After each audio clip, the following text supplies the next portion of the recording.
What's up, Truth and Logic family? We just waiting on the rest of the family to come on board. Um, it'd be me and Deron today. So sit back, relax, let's talk. Let's have a serious discussion.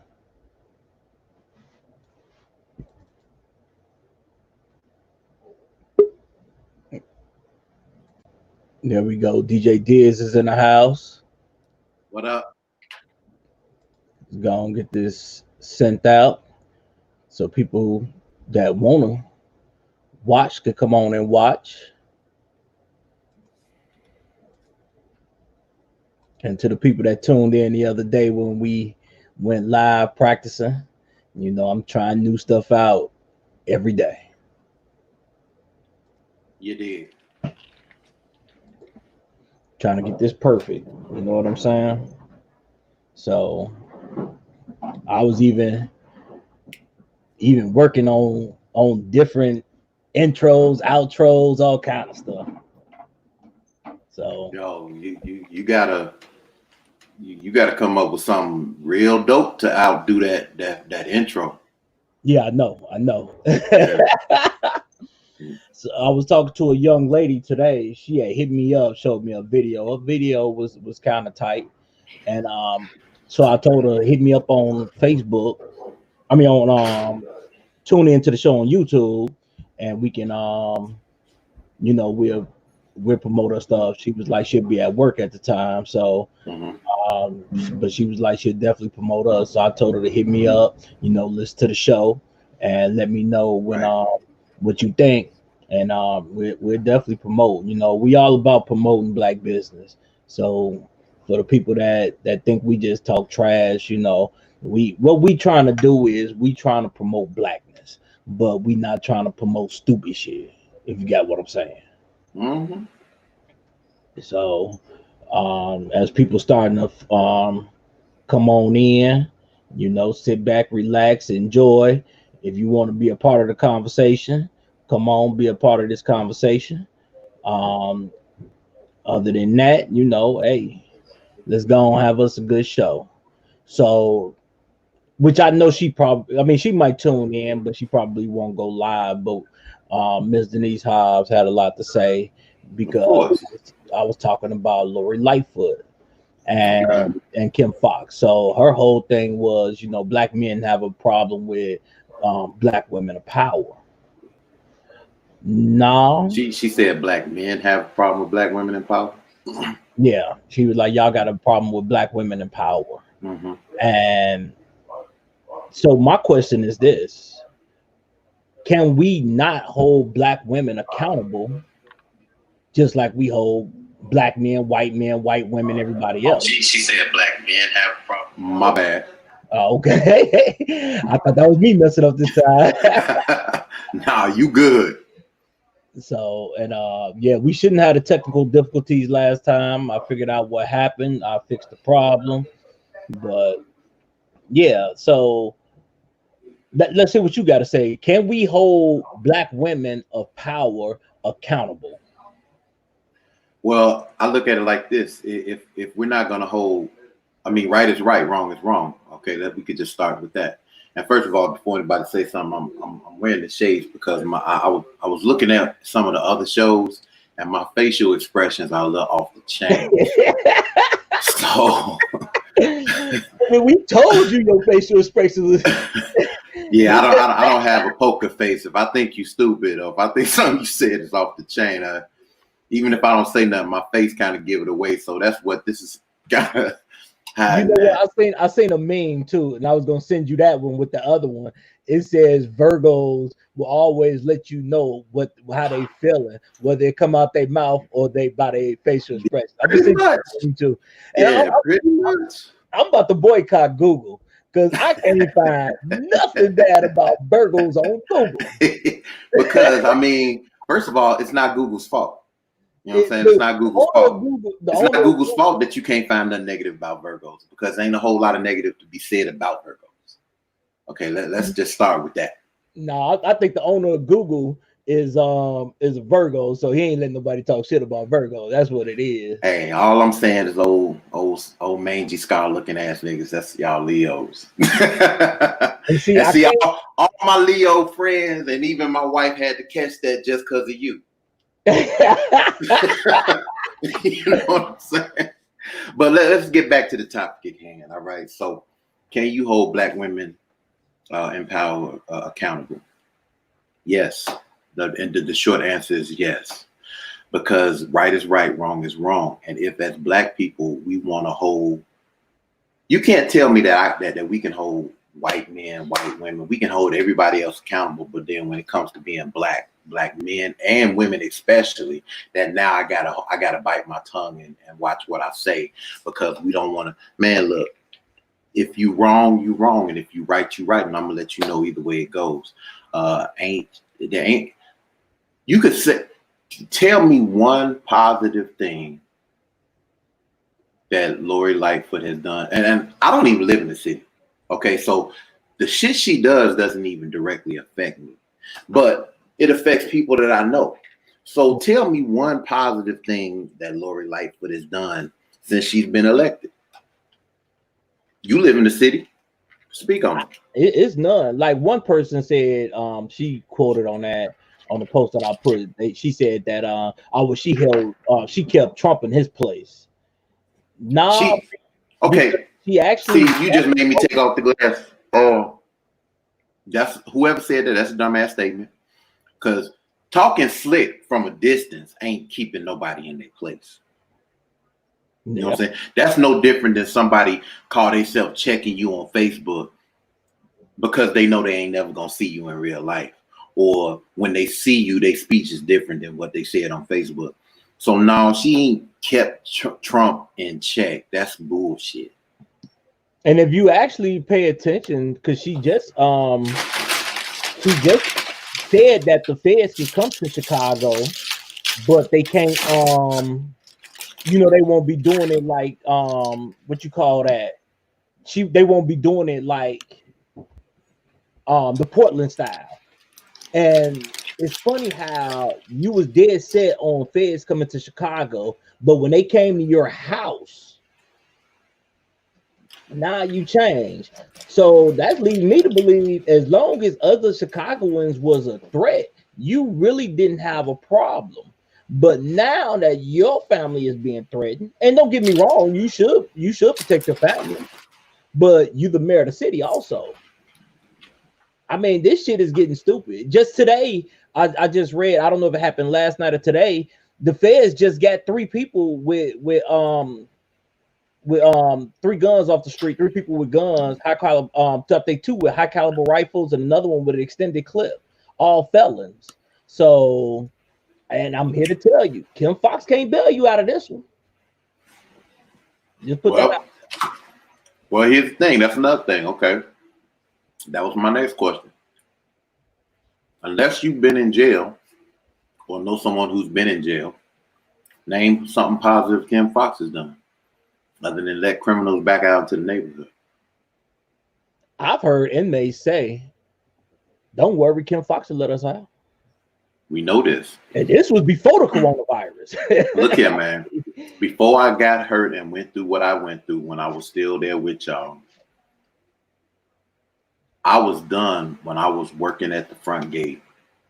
And the bail bondsman came in and he was having a conversation with me. He's like, man, y'all not going to believe the shit they doing in them courtrooms now. Now they asking motherfuckers. Now they like say they said, you got 50,000, you need 5,000 to walk. Motherfuckers say, I can't afford that. They asking the inmates, well, what can you afford? Right. Now, what the fuck is that? I mean, last time I checked, the bail bonds is a system because number one, like say you can't pay your attorney gets a percentage of that paid to him, even though it may not meet their whole fee. Right. So now instead of getting a percentage of that, I done got some clown that told me, all he got is $20 in his pocket, and he walked in the street. But you know what? They might get all of it because when my daughter was going through her stuff, the attorney got all of it. So all of the bond. All of it. The court didn't get nothing. I mean, it's got to be a Well, percentage that stayed with the court. Less than 10%. Oh, okay.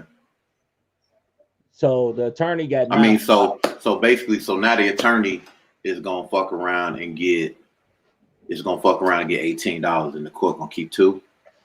Yeah, that's the way it's saying.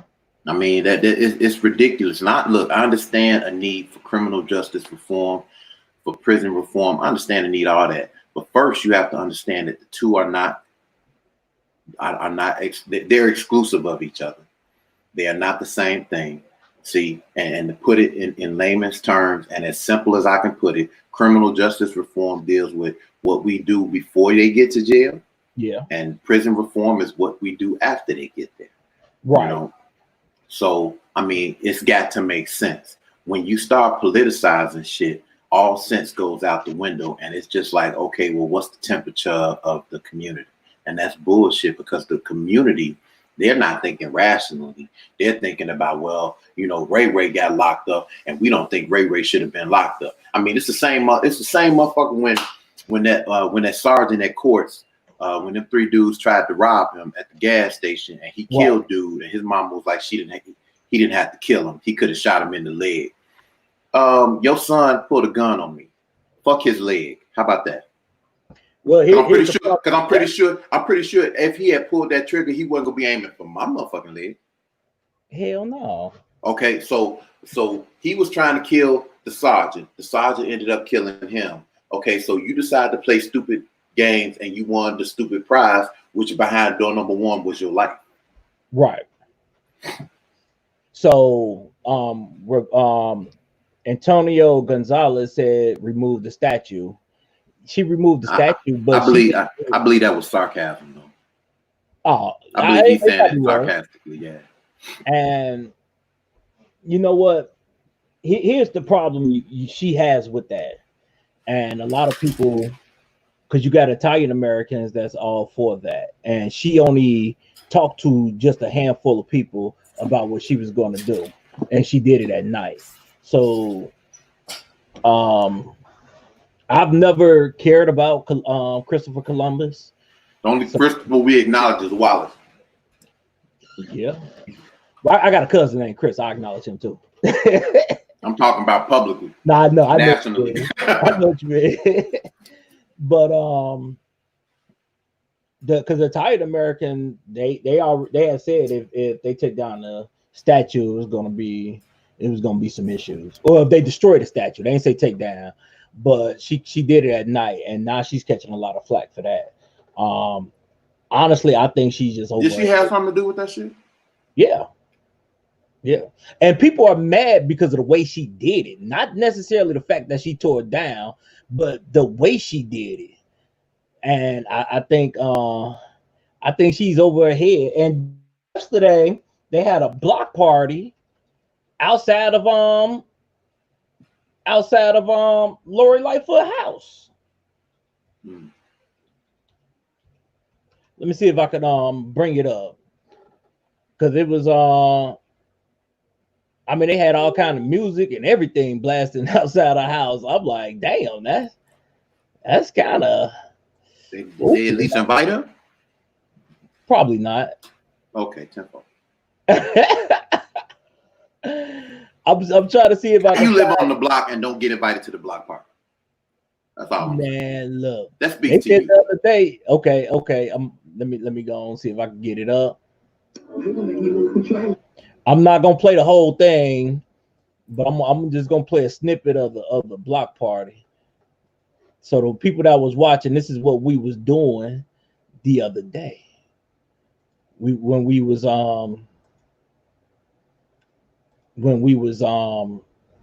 testing. So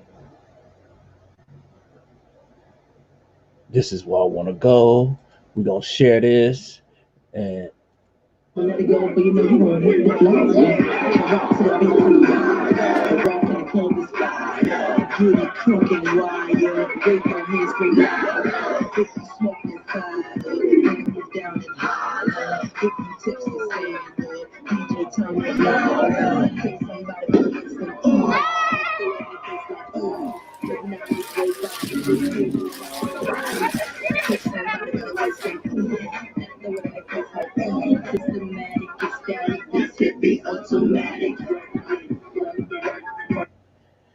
So that's some of the stuff that was going on outside Lori Lightfoot house. You see fireworks and everything. I'm glad everybody had masks on.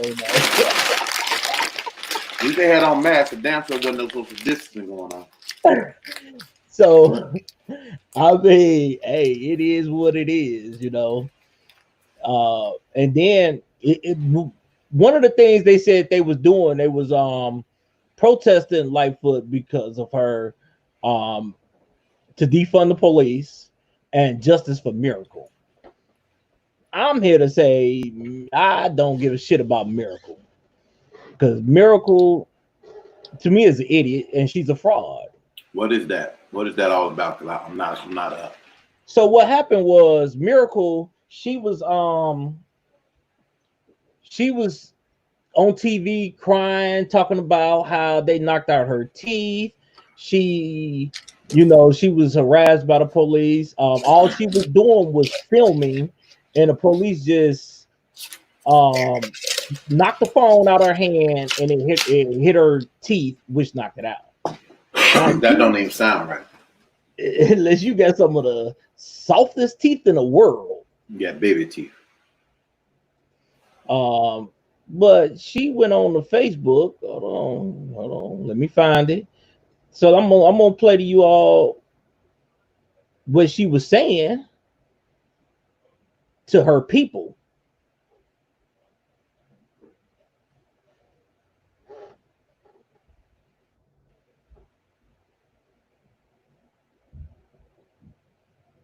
So hopefully the volume is loud enough because like her recording game is horrible. She should pay me. I do it. Hold on, here we go.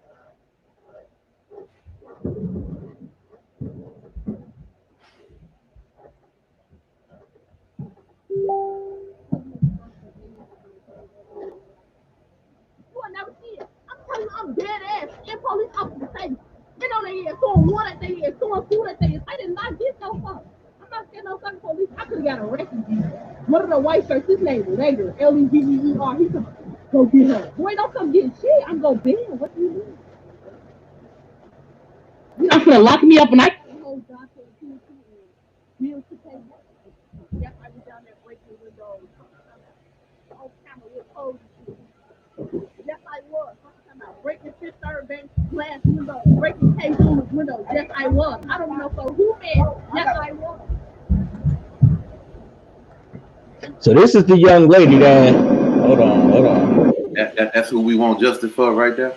Yeah, and she had whoever asking for justice for her don't speak for me. And she wanted. She had somebody did a GoFundMe for her. She raised $83,000 within a day, and then they shut the GoFundMe off. $83,000 for this ratchet. Man, her friends was. She had a girlfriend on there with her talking about how y'all about to make her rich and all this other stuff, right? So I'm guessing a lawyer must have said, "Look here, dumbass, you trying to get money. At what point do you shut the fuck up? You admit to everything you did, right?" Oh yeah. That's what I look. How long we been doing this show and how long I've been saying, motherfuckers be posting shit on Facebook and Instagram and everything else, and motherfuckers call evidence against you. So I mean, why you thinking that you making a statement and that you looking good for your friends? Yeah, that might be true, but you providing evidence, dumbass. Yeah, and I don't know, man. This world is completely lost because I don't know. I can't call it. You know, I don't mind protesting and stuff like that. We're gonna do by all means. Nothing is wrong with protesting, right? Nothing is wrong with protesting. There's everything wrong with rioting. Right. Did you see when they were trying to tear the statue down? Have you ever seen that? Mm-hmm. If you looked, and honestly, a lot of them people should be kissing the Chicago police ass and thanking them, because if they would have pulled that statue down the way a lot of people were, it would have been a lot of dead bodies under there. Well, I mean, you know, sometimes, yeah, it's called casualty of war.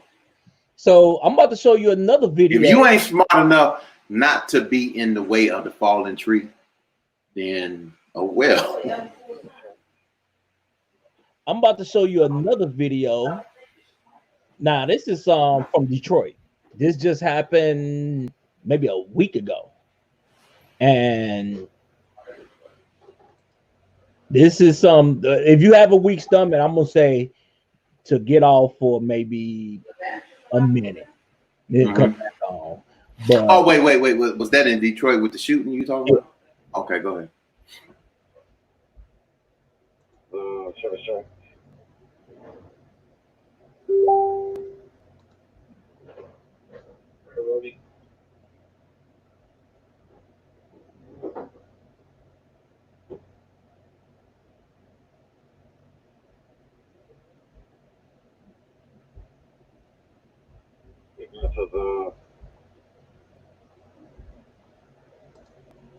So I just watched another video.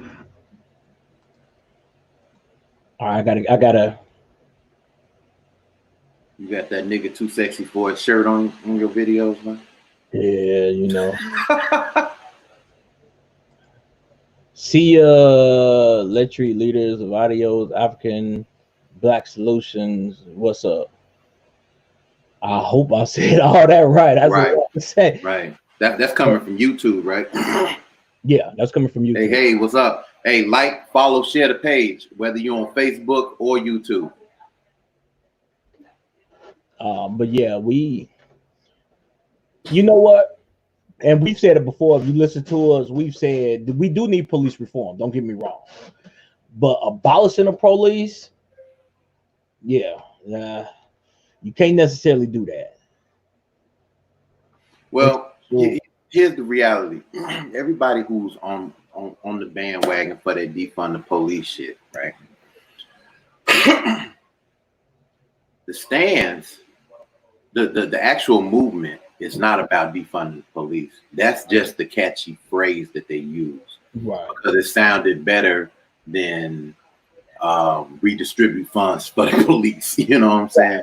Which, I mean, the reality of it is this: you can't fault the police for everything that goes wrong because we placed everything on them.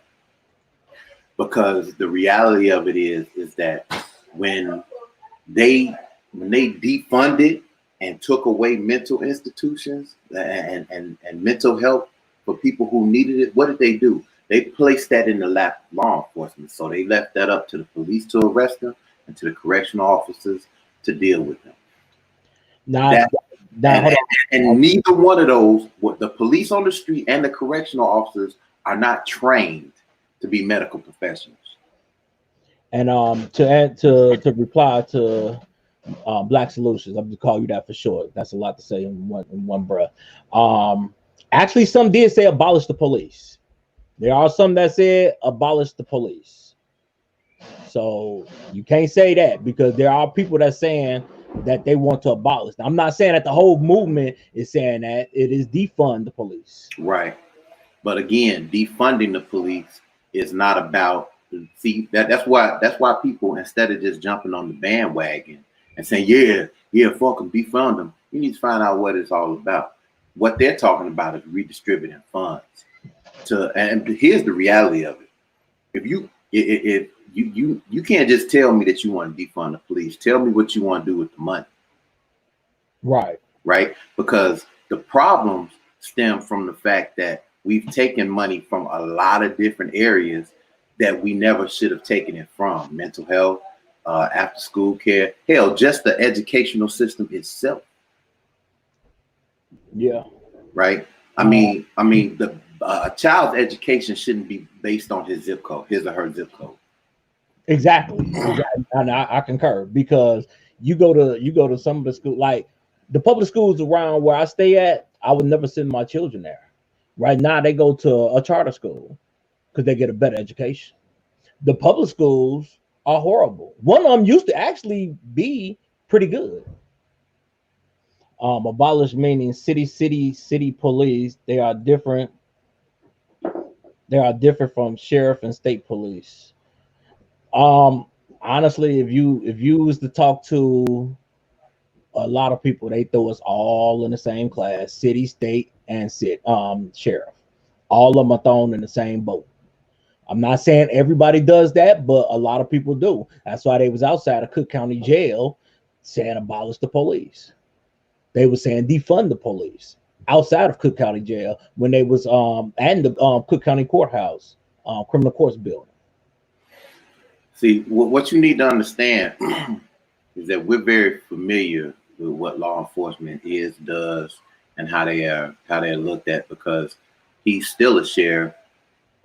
Michelle is still a sheriff, and I used to be one.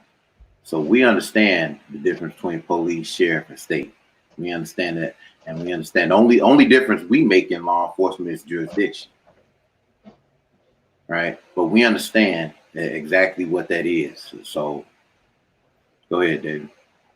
You say, well, they throw them in the same boat because those speakers are not well versed, and I got that. And that's the problem. We giving too many people FaceTime on camera, on the news, what have you, and it's like they spreading the wrong fucking message. Well, here's one of the problems that I have with a lot of people. I know people personally, and they would say one thing in private, but in the public, they say something completely different. And those people I don't trust. Exactly. If you have a stand on it. Like I've told people before, I can't stand Donald Trump. I think he's an idiot. But if you support Donald Trump, it shouldn't take one thing that somebody says for you to change your whole ideology on what you believe in Donald Trump. That's almost like you being a Giants fan. It's just wrong. Hey, you've known me for how long, and I haven't budged. Just wrong. I mean, we're gonna take you to a deliverance service. I mean, even when I move out of Illinois, I'm still gonna be a Bears fan. Nah, because if you move to Texas, then you got to be a Houston fan. I'm moving to Dallas, but I root for the Cowboys as long as they ain't playing the Bears. Fuck.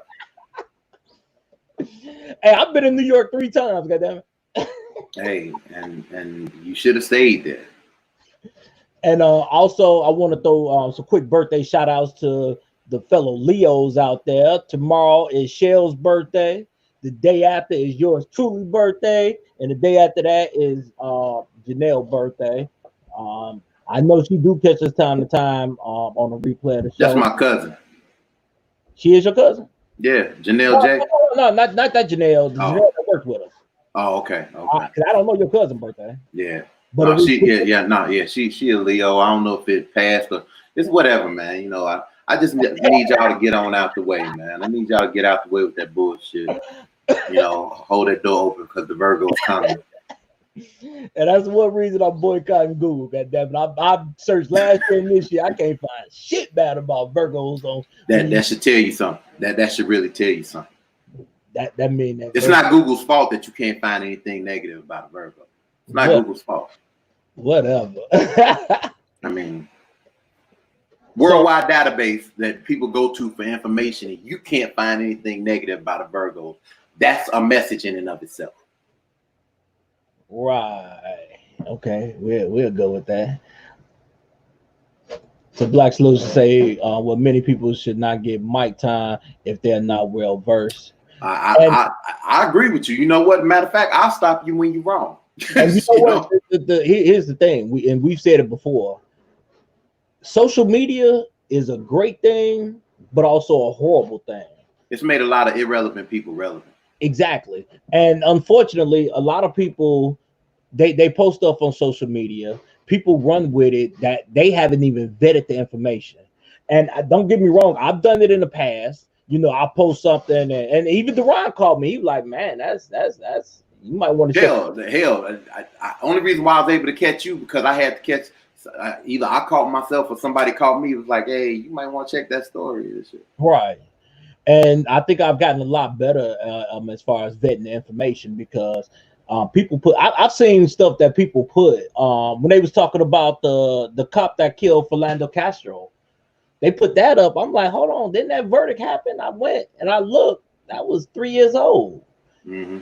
So unless you're trying to bring light into what's happening now, which is not what they was doing, because they had the whole shock message in there, like, oh, I can't believe this happened doing this. No, you putting information out there that's old. Right. And that's, come on now, because if we're gonna be fair and balanced about all this, we need to stay fair and balanced. As they call it, transparency. Mm-hmm. We need to have transparency in this. Just like the shooting at the funeral. I thought that was just happened in color. If that wasn't a nigga moment, I don't know what was. So the shooting, it was a cop car driving past, and they was like, "See, look, the police just driving past. They didn't care." But you ain't want them there no way. Let y'all tell it. But I was talking to one of my buddies. That car was chasing one of the other cars that was trying to get away. So some people were like, well, you know, they had the police there and the police wasn't doing anything. They was just so it could have been the police that started all this. And I'm like, so you have a cop car there and they're gonna have the police come shoot up the place that could possibly shoot this cop car. Really? Yeah. So Black Solutions got a question for you. What do you say to City Council promising private jails, company guarantee occupancy in their documents, in their documented Wall Street papers? Wow, that's funny that you like that. That's specifically, that question is specifically for me. I have a problem with you privatizing basically crime and monetizing it, because that's basically what that is. If you take it away, but first of all, that can never happen. Logistically, it could never happen because the turnover would be too high. Because you're not, basically what you're talking about is hiring a security guard to watch inmates. What up, Helene Jones? WZONradio.com's finest. But you're basically by privatizing jails and guaranteeing occupancy. Number one, that's a problem, because you can't guarantee that a crime is going to be committed worth putting somebody in jail for. So that's bullshit.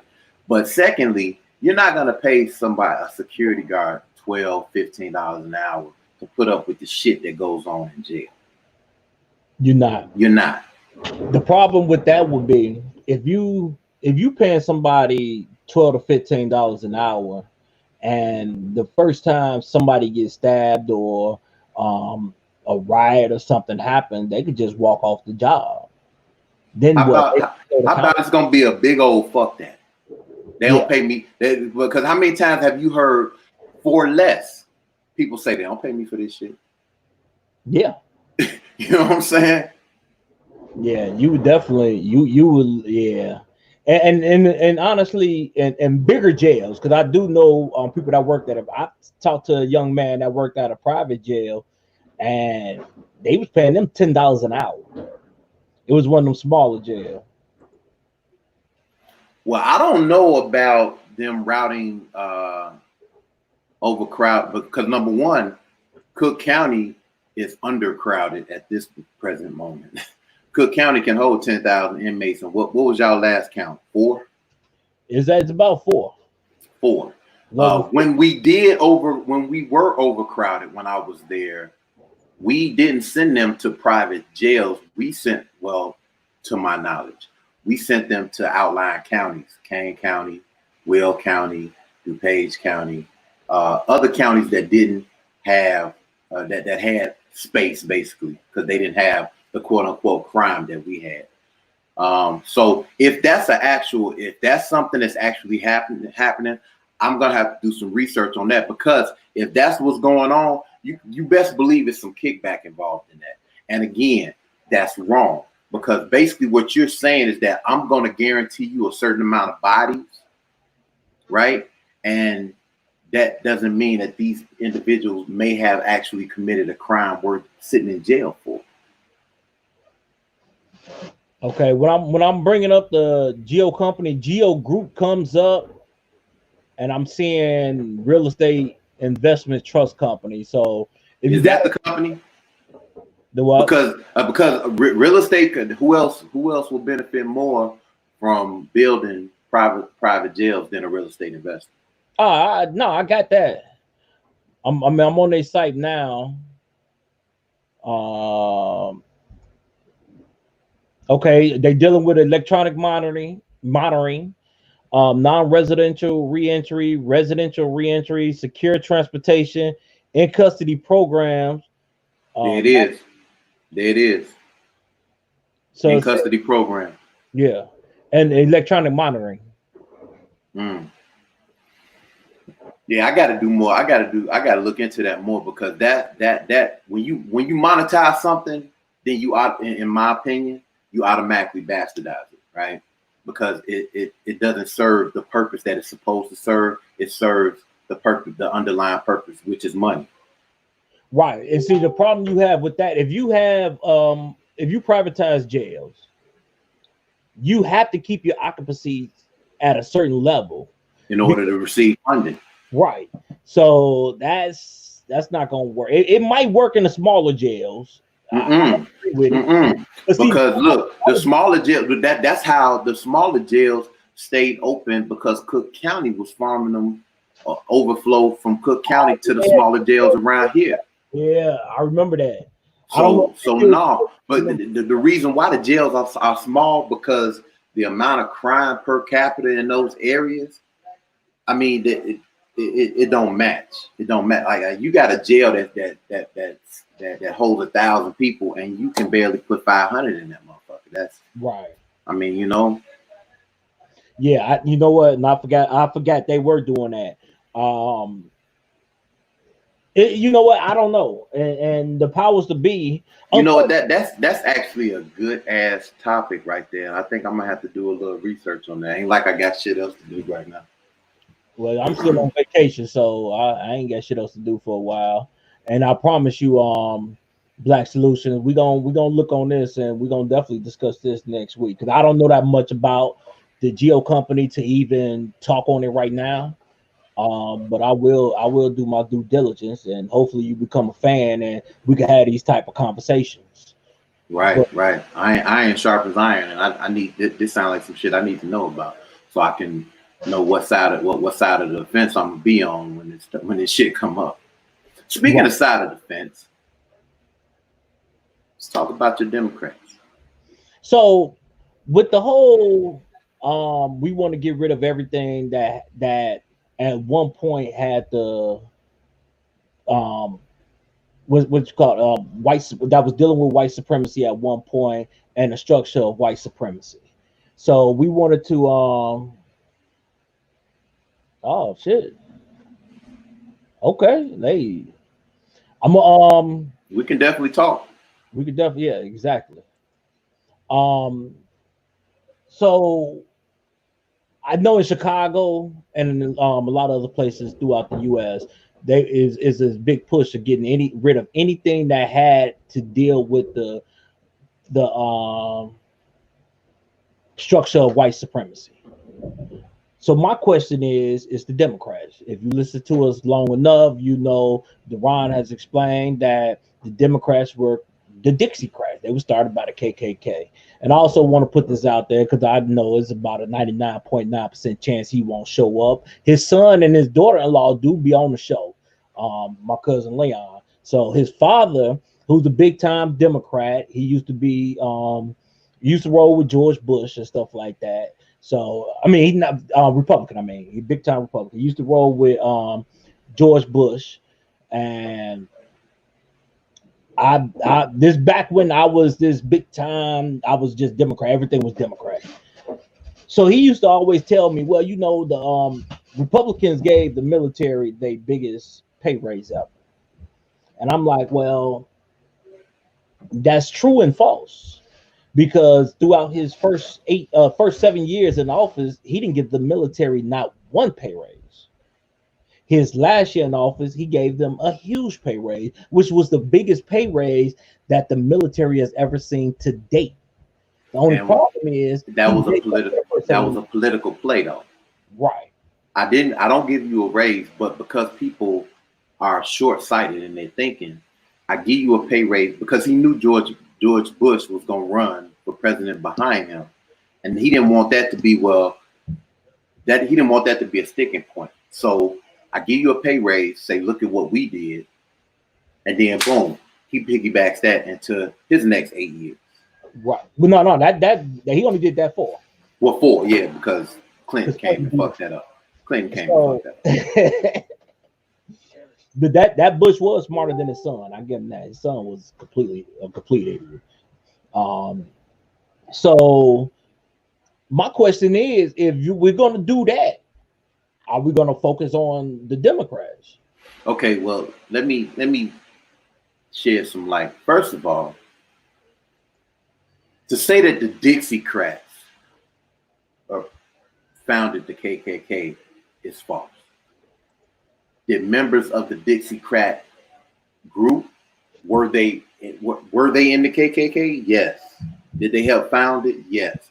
But all of the Dixiecrats were not members of the KKK. Right. That's one. But secondly, to say defund the Democrats as they presently sit because of what the Dixiecrats did, who later became the Democrats. Well, when the Dixiecrats became the Democrats, they were largely Southern based. Right. Senators, congressmen, etc. Now, when did they switch over from the Democratic Party to the Republican Party? Because the legislators who would have been considered Dixiecrats have not been that since 1964. What happened in 1964? They passed the Civil Rights Act. So instead of now all they would do is try to tilt the scale to say we need more Republicans. But then, because the Republicans were largely responsible for passing the Civil Rights Bill, they said, we'll switch over to the Republican Party, because remember, you don't need a majority vote, you just need 2/3 vote. So they were like, we'll migrate over to the Republicans so that we can affect the legislators that way. Right.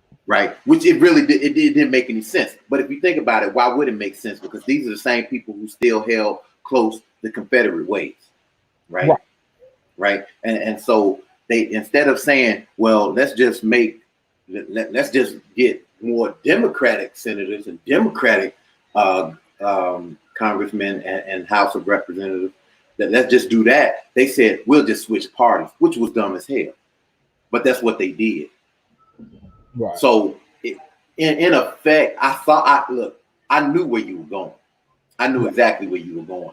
But factually, because this is what we do, to say defund the Democrats, all you doing is really strengthening the Republicans who used to be Dixiecrats. Right.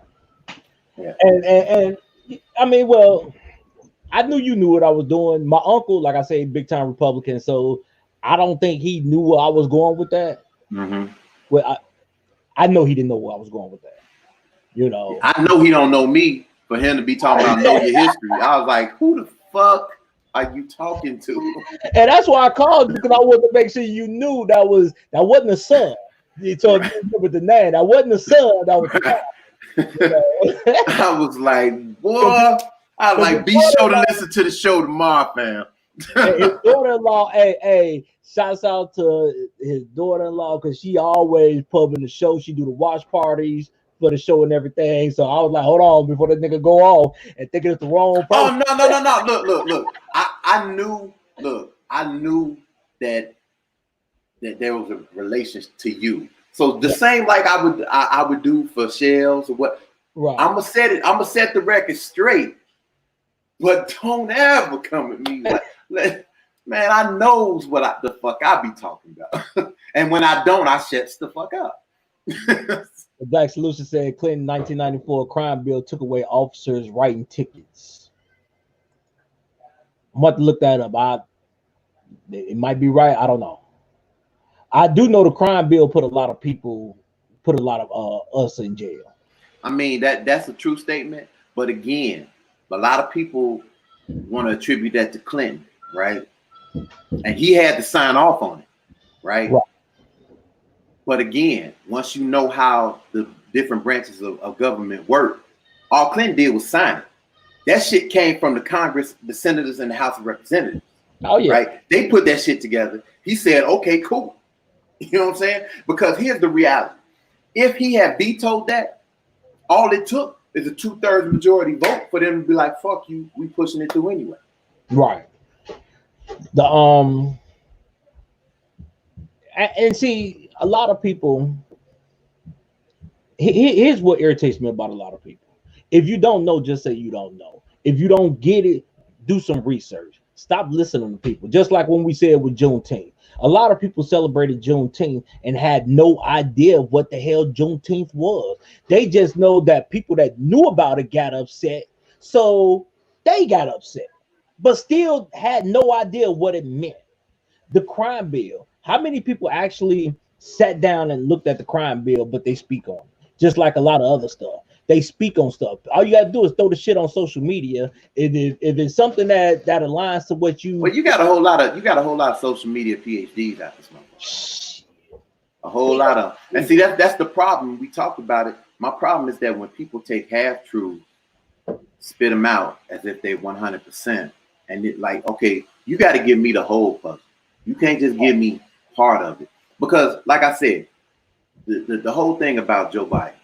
Did he say what he said in 1970 about white kids going to school, black kids like being in the jungle or whatever the fuck? Yeah. He said it. He said it. Okay, it is what it is. But number one, this shit ain't new, right? That same quote was out there when he was running for vice president with Barack Obama. Nobody said shit, right? Nobody said shit. Now, again, we have to look at things in totality. We were only 9 years removed from Martin Luther King being assassinated, and 12 years removed from Malcolm X being assassinated. So you look at the temperature of this country, right? And the unfortunate reality with politicians is that you'll never really know where they're at, because a lot of times, unless they're just dumb like Donald Trump, their pulse is on what is going on in society and what's going to get them elected. Now, people say, well, that's bullshit. Well, that's politicians, and only you can change politicians. Case in point, Alexander Hamilton. I brought this up once before. Okay, he's considered a great man. One of the 4 signatures of the Declaration of Independence that didn't own slaves. He's on record as abhorring slavery, could not stand it.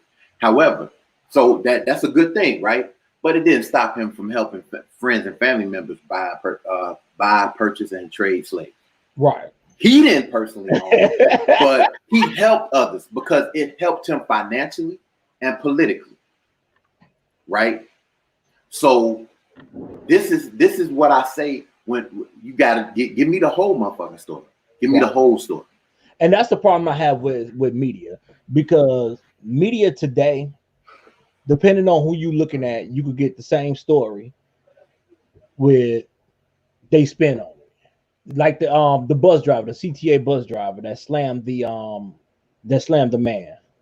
Now all they showed was the man talking to the CTA bus driver, and the other one come from behind him and slam him. Everybody was talking about how that shit was wrong. Well, the whole video came out.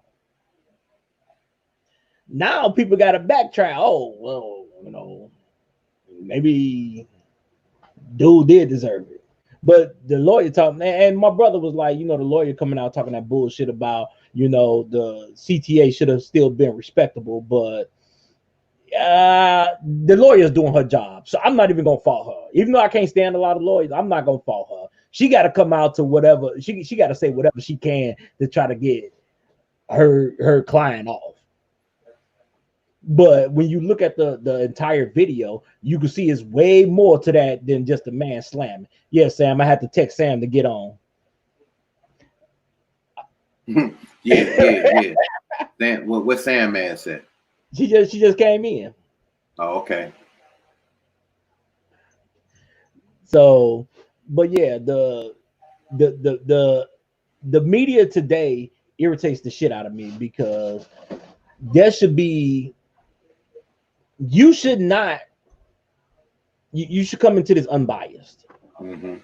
And that's with Fox and CNN. The two of the main ones, one far left, one far right. Well, you know what? Here's like you always say that, and I pretty much give you your lane. You know, I'll give you your lane. But here's the thing. I told you I watch both. I even watch MSNBC. You know what? I started watching both. Ever since you told me that, I started watching both. I started watching both. Here's what I do like. What up, Sam? Here's what I do like about CNN. CNN has fact checkers that they allow, and they back the shit that they when they come against Trump or whoever, they come against them with video. Like, okay, this is what you said, but this is what you said.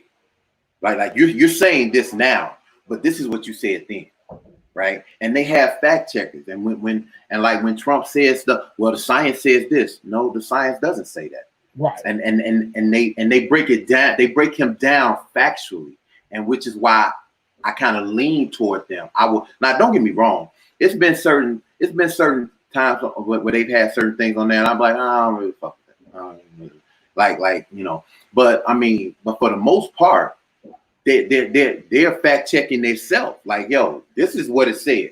Now you tell me what this means. And what I really like about Chris Cuomo is that he always plays the devil's advocate. Like they'll be presenting their side, and he'll be like, "But you know they're gonna say X, Y, Z. So what do you say to that?" You know. Right. So he gives you a chance to that, and that. But Fox don't do none of that. Oh no. Fox don't do none of that. If the president said it, that's what it is. The person that I was watching this documentary about Fox, I can't remember his name. He was the president of Fox. I don't know if he still is, but he came out and he was like, he was a big Reagan fan, and he did something that was very unprecedented. Precedented. It was Reagan had it was something about Reagan, and he said no commercials doing this. And he let everybody know he was far right. The only thing I could tolerate with Fox is Fox, the NFL morning show. That's a true statement. Fox was created for senior citizens. And Sunday football. Yeah, that's about it.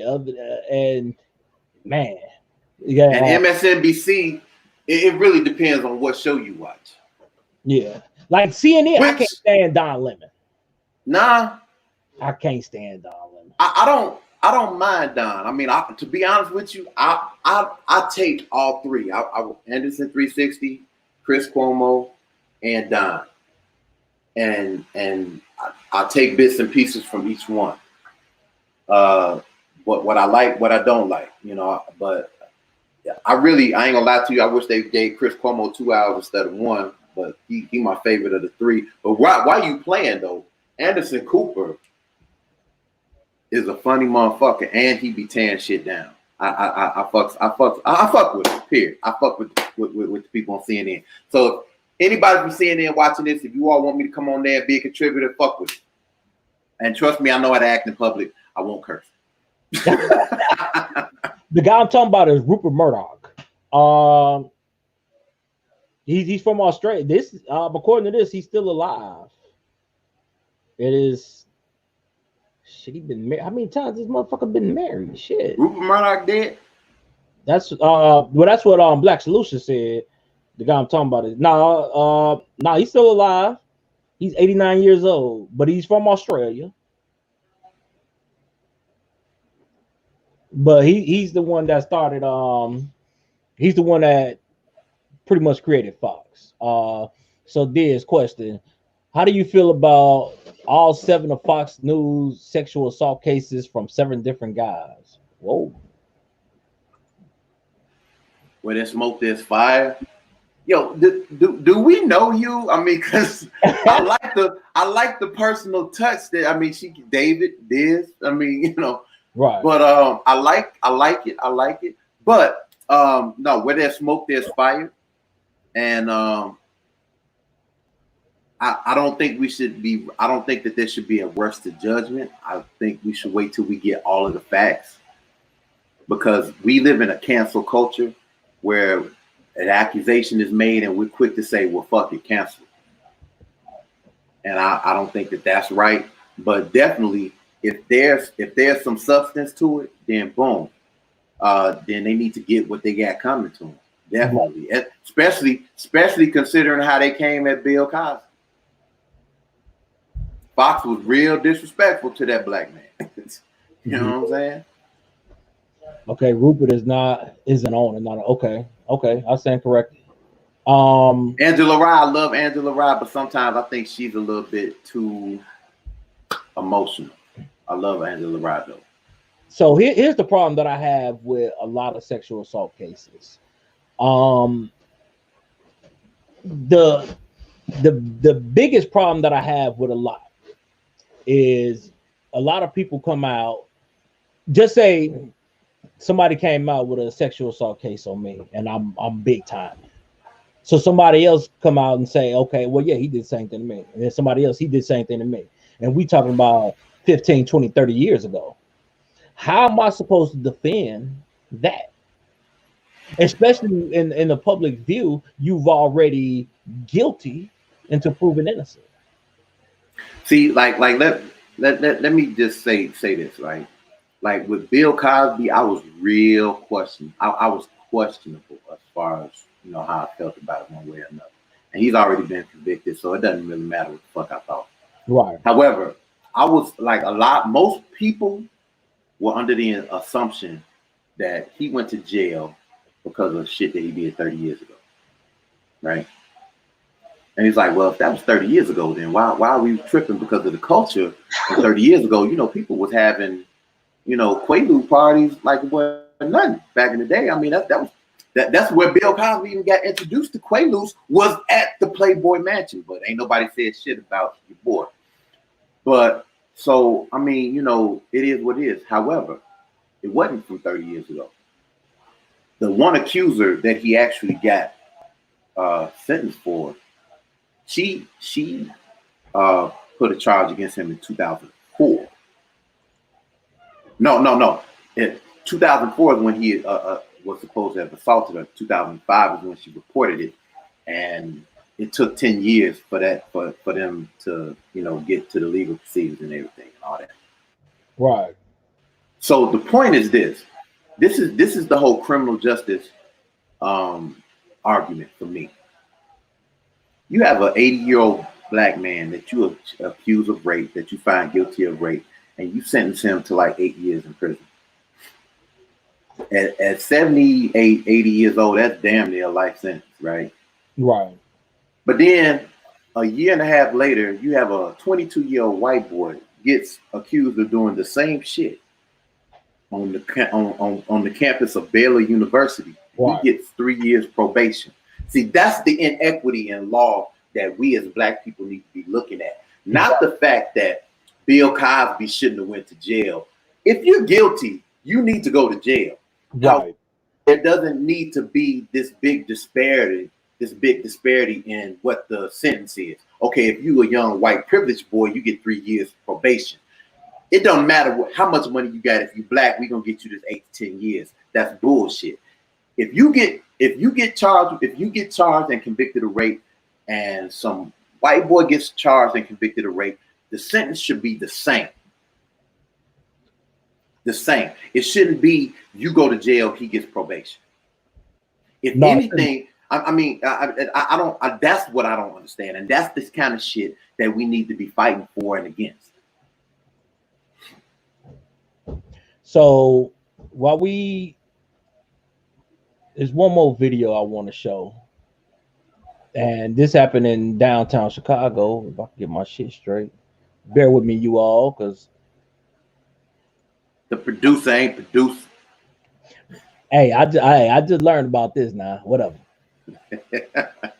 So this nigga learning shit on the fly. Ducking for cover during a shooting along the Chicago River.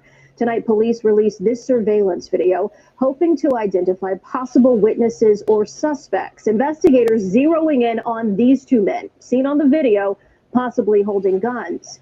One man was killed and a woman was wounded in the shooting early Sunday along North Wabash Avenue. More chaos caught on camera. Damn it. Ain't nobody told this to replay shit. When I say stop, you stop. So this ain't like Alexa. You gotta actually work it. Yeah, that is true. David, the judge, Stephen T. O'Neill, stopped Cosby from letting his witness testify. The witness say she was friends with the accuser at college. Wow. And see, that's one of the problems that I have. When it comes to a lot of the if you're a male, you are guilty until proven innocent, especially if you're a black male. Because being a black male today, anytime somebody say you did something, you damn near guilty, especially if it's dealing with a woman or any type of sexual anything sexual. David accuser told this college friend that she didn't mind lying for money, and the judge blocked her defending Cosby. Isn't that against what cops fight for? All evidence. Yeah, but unfortunately, the judge got the final say. Yo, here's the reality: the justice system ain't just, and unfortunately, it's pitted against just us. Yeah. You know what I'm saying? It's pitted against us. You know, and that's the count again. These motherfuckers who make the laws, from the House of Representatives to the Senate to the Congress. Okay, yeah, the president has to sign off on them, but your senator and your congressman and your state rep, they have to present the law, right? Yeah. In order to be interpreted, because the judicial branch interprets the law, but you have to present the law first to even be interpreted. So we need to quit focusing on that motherfucker in the White House and start looking at them motherfuckers that represent our individual states, because they're not representing us. Right. I agree with you wholeheartedly on that one.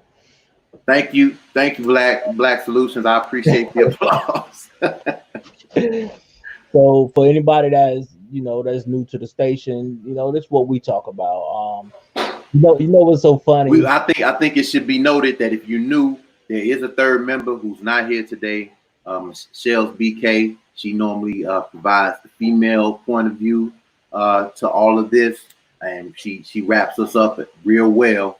So come back next week. She'll be here. I would ask Sam to get on, but she probably said her hair ain't done. Her hair ain't did. Right.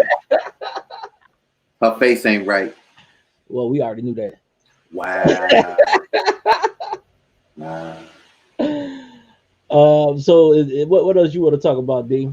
Man, I pretty much all I wanted to hit on was that Democratic the Democratic Party, because I knew where you was going, but I just wanted to clarify it.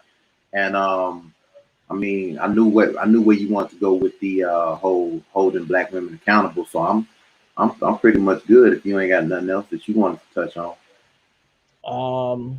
No, but we gonna definitely if anybody else got anything they want us to talk on, y'all letting Black Solution outdo you all. A lot of times you all are on it today. Sam, so you want to get on, Sam? You got something you want to say, Sam? Okay, she said her hair fine. Okay, let's see. Well, let's see. Do she get in that back room?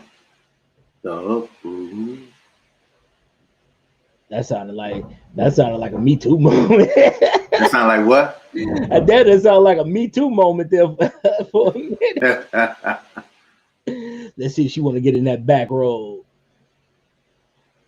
Yo, I'm with you on that. I'm with you on that, Black Solutions. I'm with you on that. And yo, David, did you get the email address so we can reach out to Black Solutions? I wrote it down. I definitely wrote it down. Okay. So what do you both think the message is behind BLM? We discussed this, but you want to go first, D? No, man, because this is all you. This is your time to shine. I'll just piggyback on whatever you put out there. Black Lives Matter. I believe in Black Lives Matter in theory. I'll be stupid not to. I'm black. I do believe my life matter and other black people's lives matter.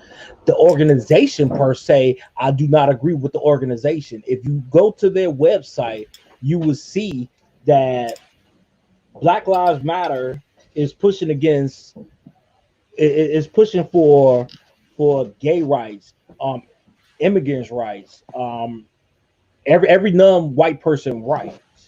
Um, I'm not even gonna get on the fact that the blacks killing blacks because they initially said that the organization was started due to police killing black people. But if you actually look at their mission statement, which they finally updated it, so now in the beginning it talks about it, but they still talks mostly about gay rights. They talk about kicking the father out of the household because they don't believe in nuclear family. So what they're fighting for is the rights of women and children. Um, Let me see. Black Solution said BLM did well for black men because men did not grab the mic first as they should. Um, the black man should stop teasing other black men for being on the mic. It's not about teasing. It's about looking at their mission statement. Their mission statement is about um, the gay community, the LGBTQ plus, the non-nuclear family. Well, with the non-nuclear family, you're taking they're talking about taking the fathers out of the household because they don't believe in the nuclear family. Also, where is it at? I would have been prepared for this one had Sam said something earlier, but it was something on there. The family kids should be raised based on how the mother, parent, and children what they believe in. Well, last time I looked, don't mother fall under parent? So why wouldn't you just say parent and children? Why did you have to stress mother, parent, then child? That's D. Well, let me just say this to piggyback off of what you said. I agree that Black Lives Matter because I've been a black man all my life. I've never been any other race, nationality, or color. However, I have a problem with the organization itself because, like you stated, there are other wagons hitched to ours. Okay, there are underlying struggles that are hitched to ours. And I've been on record for the last 5 years that we've been doing this saying that you can help us in our movement, but you can never lead our movement. And that's what Black Lives Matter has done that in a Trojan horse type of a way. So they presented us a Trojan horse, Black Lives Matter, but inside that horse you have LGBTQ rights, nuclear family issues, and all other things hitched to that. I don't appreciate that. I don't believe that you can say Black Lives Matter only when it comes to matters of the police, because we're black all the time. So Black Lives Matter when it comes to inequity in education. Black Lives Matter when it comes to inequity in medical access to medical treatment and what have you. Black Lives Matter when it comes to social economic opportunities for advancement. Black Lives Matter in a whole bunch. So it's not just when it comes to the police. And I think that it's real easy to jump on that because that's an easy thing to attack. But it's so much bigger than that. It's so much bigger than that. And for you to just to me, for them to just choose the easy way out in order because they look, you can't tell me Black Lives Matter when you have basically a Nazi funding you in George Soros. Okay, he gave you $50 million or $500 million, whatever the dollar amount was. He gave you the money, which means that he controls the narrative. So he tells you when you can speak and when you can't, and that's exactly what's going on. But then he turned around and plays both sides of the fence because when the antagonists came out during the riots, they were white and they got on video and put him out there. George Soros, where's our money? Yeah, Antifa. Antifa, right? So you can't play both sides of the fence. You can't look. You can't fund the movement and then tell me what to say, right? So that's why we've had the conversation before. If someone came to you with $50 million, but they wanted to control the narrative, or someone said, here's $5 million, you can say what you want to say. I'm gonna take the $5 million because I'm a hustler from the south side of Chicago. I'm gonna believe that I can turn that 5 into 50 anyway. Right. Right. And secondly, you ain't never gonna tell me what to say. Right. Because I'm smarter than that. So here's what I'm gonna do. I'm gonna do it in order. So Sam said, can you separate the message behind it from the organization itself? No, you can't. Because if I start an organization and this is my mission, if I have a particular mission statement, that's my mission statement. That's our mission. You can't say, well, you know, we're gonna take part of this part of the organization, but leave the mission behind. Because if you support me, you support my mission. Me? No, I agree. I'm looking at what Black Solution said. Yeah, that's why I said I'm going order. I'm thinking. Okay, correct me if I'm wrong. So what you're saying is that about men who shoot down thoughts, opinions, or what have you of the younger generation. Is that what we're talking about? How we verbally shoot them down? I think he's talking about all men, because it says outside of BLM, if I see Diz talking for Black sons, we Black men verbally shoot down men who speak. I think that's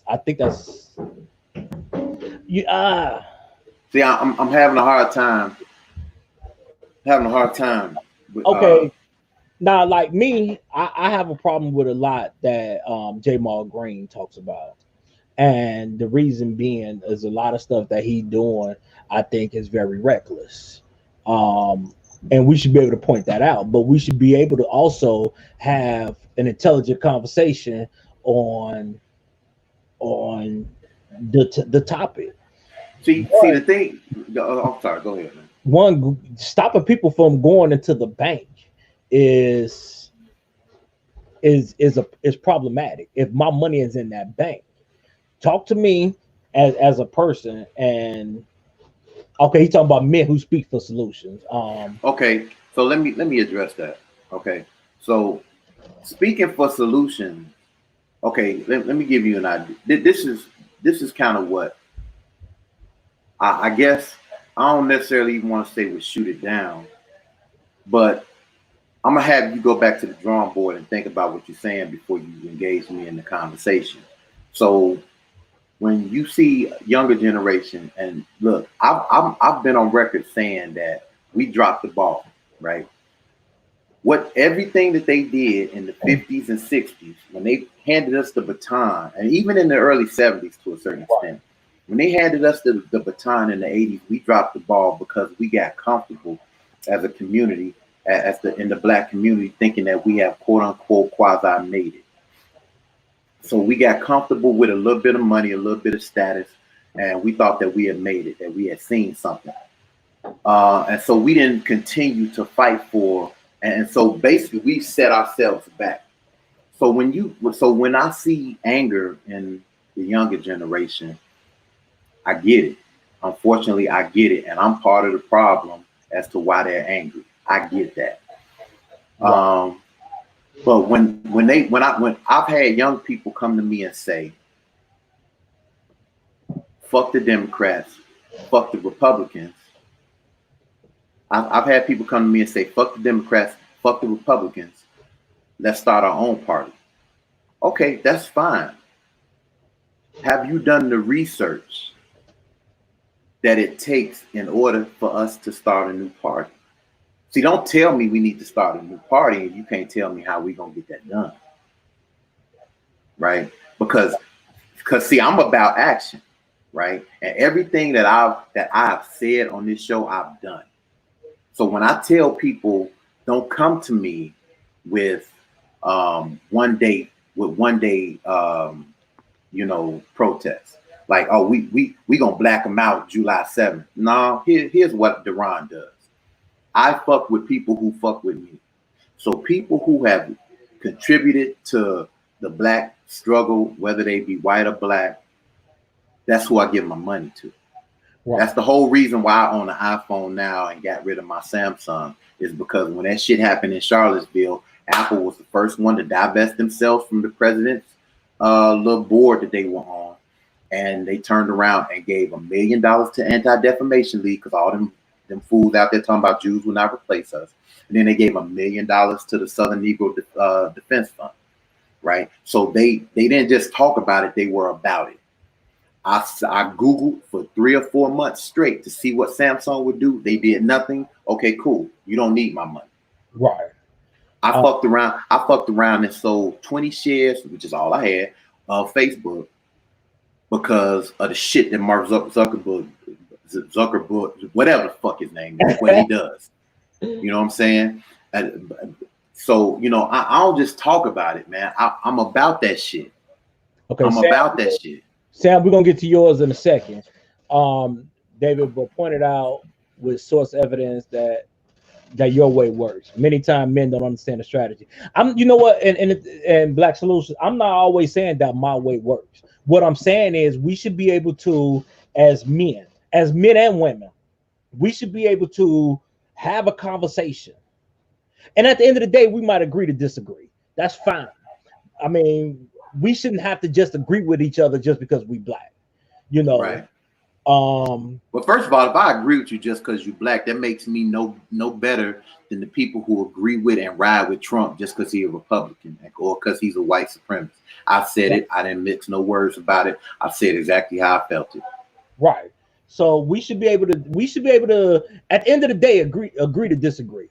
But as men, we should be able to me and Deron don't always see eye to eye. We've had conversations, we've had debates. Well, it's hard for me to see eye to eye with you. I'm 6'1". That is Negro right here. But and we should be able to come up with a strategy. You know, we shouldn't have to sit up here and you shoot me down, I shoot you down. No, let's talk this out. Let's come up with a plan. And the plan shouldn't be dumb shit. Right. So, and because here's the reality. If nothing else has shown you that money talks and bullshit runs a marathon, that team in Washington who said they would never change their name, right? $620 million, $620 billion worth of ad revenue was about to walk out the door, and they said, "Hold on, we gonna take this shit down." It went as far as to we not even gonna call ourselves that this season. We just gonna be the team in Washington. Right. But just 6 years ago, you was in a written interview and you said we will never change our name. You could put that in all caps. Tell me if money don't talk, bullshit don't run a marathon. Now, black people account for over $1 trillion worth of spending every year. Our money talks. Exactly. If we let it. And check this out. It's a place. They don't change the name of it so many times, but it's still the same Arabs that works there. I used to go there all the time. I've never had any problem with them, but they've disrespect. And I hear a lot of black women talk about how they are so disrespectful. And my question is, why do you continue to go there? Who? Where? Huh? Oh, you talking about the nail shops and shit? No. This is a convenience store. It's on 87 right off Blackstone. And I'm like, why do you continuously go there? And well, that's the only place close. No, that's bullshit. Because depending on what direction you come from, you might pass another convenience store, or there's other stores over there on 93rd. So there's other stores in the area. They just more convenient for you to go there because you've been going there. But if they disrespect you and you continuously go there, how are we supposed to? I don't go there no more. Just from other people, and they've never disrespected me. But the reality is that you can't. You'll never get. Well, I ain't gonna say what you'll never do because things are changing. Yeah. But the problem is when we can't come together as a collective. In order to get to a certain place of convenience, you have to be willing to be uncomfortable and inconvenienced to a certain extent for a certain period of time, and we don't know how long that is, but you have to be willing to ride that out. And the unfortunate part of it is that we get to a point where we'll say, well, I mean, we're like the little kids in the back of the car. We're willing to ride with, and we're willing to do things for a certain amount of time before we like, hey, are we there yet? Are we there yet? We're not there yet. However long it takes, you got to be willing to take that ride. So Sam say, so do you all think BLM is solely targeting law enforcement? Her and Lil Hands got into it over this. Well, first of all, that was in their mission statement. They said that the reason why they don't address all Black Matter issues is because they were organized to speak out against police injustice against minorities and people of color, which I don't like that, because that encompasses everybody. Like I said, if we're doing something for Black people, let's say we're doing it for Black people. Because when you say minorities and people of color, that encompasses every fucking body. Right. And also, no, because they go after politicians too. They I know they went after Bernie Sanders. They shut his the first time he was running for president, they shut his campaign down that day up in Spokane, Washington. But they didn't shut down Trump's shit. Yeah, that's true. That is true. And honestly, I think Bernie Sanders would have beat Trump. Here's the reality of it, right? If you're for the issues, there's no way that you could not vote for Bernie Sanders. There's no way. If you're for issues, Bernie Sanders speaks on all the shit that we claim we want to hear from Biden, and we'll never hear from Trump, right? Bernie Sanders is a victim of ageism. Let's just call it what it is. See, being president ages you, right? You look at Barack Obama the night he won the first term the brother still, boom. He's still young, but he's still young. He's still, but I mean, that gray hair's popping a little bit more than it was that night in 08, right? So you can't come into this already looking like the Crip Keeper. You know what I'm saying? And that's Bernie Sanders is a victim of ages. That's period. And honestly, because Bernie Sanders actually won the Democratic primary, but the Democrats gave it to Hillary Clinton. And I said it then. If we go back to that previous show, I said it then. Hillary won't win because most of the people that vote are middle to older white men, and they do not want a woman in power. Not only that. Well, here's the reality, and this is the reason why until we have either another party of and see the issue isn't even really the parties; it's holding the parties accountable. Right. When we vote people in the office, we need to hold them accountable, and we as citizens don't do that, especially Black citizens. But here's the reality: during that was the lowest turnout of voters ever. 25.6 to 25.4. That was the win-loss ratio, right? 6%, and I was a part of this debacle. 6% of us voted for the independent. That was 6% of votes that was taken away from Hillary, right? So if you don't vote, that's a vote for Trump. If you vote for anybody other than Biden, that's another vote for Trump, essentially. So the thing is not voting for Biden. The thing is, if we vote you in here, now we finna put your feet to the fire, Claire. Right.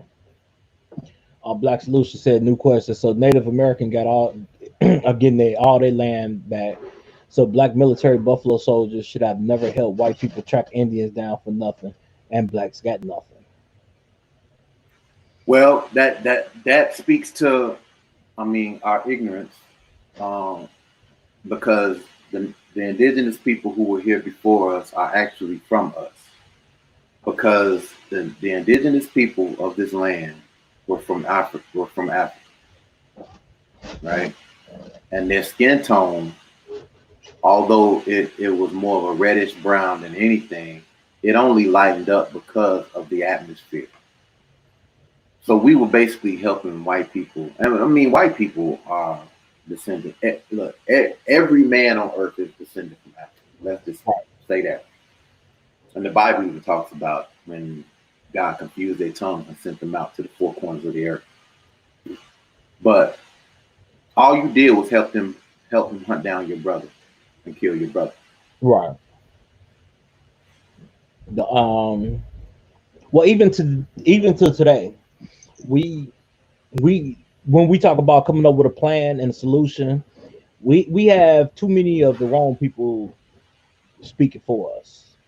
What we need to do is come together as black people, black men and women, and start demanding our fair share. At the minimum, our fair share. Well, When I don't even. No, fuck that minimum. I did. I went on a rant about this about a month ago. No, fuck I know. That minimum. No. I know what you said, but I'm saying we're not even fighting for that. We right now as a collective, we begging white people to respect us instead of demanding it. And then people will sit up and say, "Well, Obama didn't do nothing for us. The gays got all these rights, or the illegal immigrants got all these rights." But who do we have that's going to talk to people? Jesse Jackson. Jesse Jackson proved he don't give a shit about us. Al Sharpton.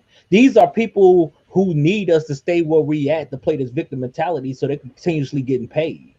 Because if Jesse Jackson was to change things back then, and just say black people and white people, we all living happily ever after, how would Jesse Jackson get paid, or Al Sharpton get paid? Because now they have nothing to fight against. See, okay, right. I give you that, right? Here's the thing, and we have to stop being ashamed of asking for what is due, right? Because we asked for equal rights. White people was like, "Nah, I ain't feeling that," right? So we said, "All right, well, look, you ain't really got to be equal, but just treat us civilly." White people came back there like, "Yeah, nah, I ain't really feeling that, really." Right? Here's the reality of it. Tupac said it best. We spent all that time from the 13th Amendment, from being set free to the 13th Amendment to Jim Crow to the Civil Rights Movement. We spent all that time asking. Right. We at a point where we not asking you shit no more. We telling you this is what we need. Otherwise, it's gonna be a problem, right? And I'm not an advocate of violence, although that unfortunately will be part of the problem. My thing is the problem that we would inflict on them is it's kind of like what the United States does to. Yo, this is a trade embargo. We ain't fucking with you financially. We gonna fuck with these people over here until you give me what I need. Right. When you start taking money out of people's pockets, when, like we talked about, when these companies' bottom line start looking thinner, because they're the ones who influence the politicians, right? They're the donors. So when you start fucking with the bottom line, they gonna get, hey, look, now I don't know what you gotta do to make these niggas happy, but you better do it. You know what I'm saying? And like I used to tell, like when the whole thing was going down, everybody was talking about they didn't care about the Walmarts, Targets, the big box stores getting shut down or burnt down or looted. And I'm like, well, one, you taking money out of people. Let me just say this, I did not say it how I wanted to say it.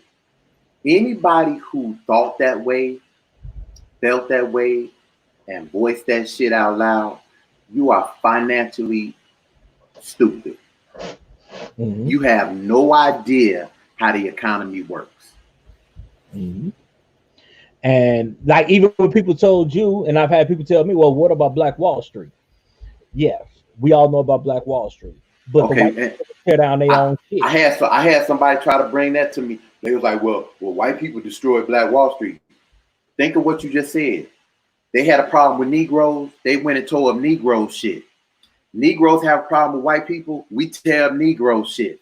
How do that even relate? Right. And and trust me, I'm not advocating tearing up shit, but if you're gonna do it, you go to that white neighborhood and you tear up they shit. Like I'm mad at David, so I'm gonna tear my house up. That'll show him. Then turn around and ask me to help you fix your house. Right. We got to start thinking on this.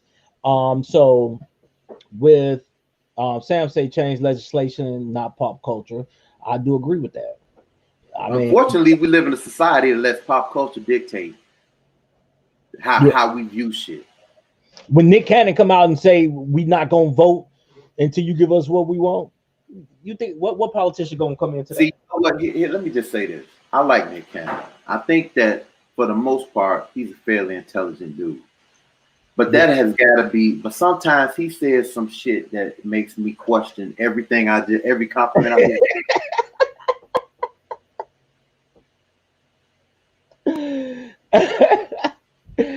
You know, but we got to stop listening to. Okay, let me say it this way. I'm not gonna say we need to stop listening to entertainers, because entertainers can be. Okay, all right, Black Solutions. He said he got to go. Landscape email. We're going to definitely send you an email. We definitely going to send you an email. Peace, and we appreciate you for tuning in. Thank you, brother. I'm not going to say let's not listen to entertainers, because you do have entertainers that give out good advice at times. But that should not be your only focus. Okay, case in point. Why do you think commercials pay entertainers all this money to be on a commercial? Because they know most people are going to listen to the entertainer. It's about subliminal messaging, and they understand where we get our information from. Yeah. So, which is why entertainers can be paid to influence you a certain way, whether they believe it or not. Which is why we need to stop listening to entertainers, so to speak, unless you have entertainers who are actually being activists, right, and not just being active. And there's a difference, because activists, activists you hear from all throughout the year. People who are just being activated and being active, you only hear from them every 4 years when there's an election. Right. Like, we ain't heard shit from Puffy since it was vote or die. Now all of a sudden he telling niggas not to vote. You know, and I like Puff. You know, he made some of the bangingest shit that we dance to, that we listen to in our car. But on this one, totally wrong. I'm a big Ice Cube fan. My wife loved the dude, right? But when he got on board with that don't vote shit, I was like, come on, Cube, you smarter than that. Man. Yeah. You know. I was trying to see, because I had the video of the funeral shooting. I was trying to see. Unfortunately, I don't know where the hell is at. So, Sam, I sent you the link. You ain't jump on. You still maybe little hands. That's assuming that your hair ain't messed up yet. Now he said her hair did. It was dead 5 minutes ago.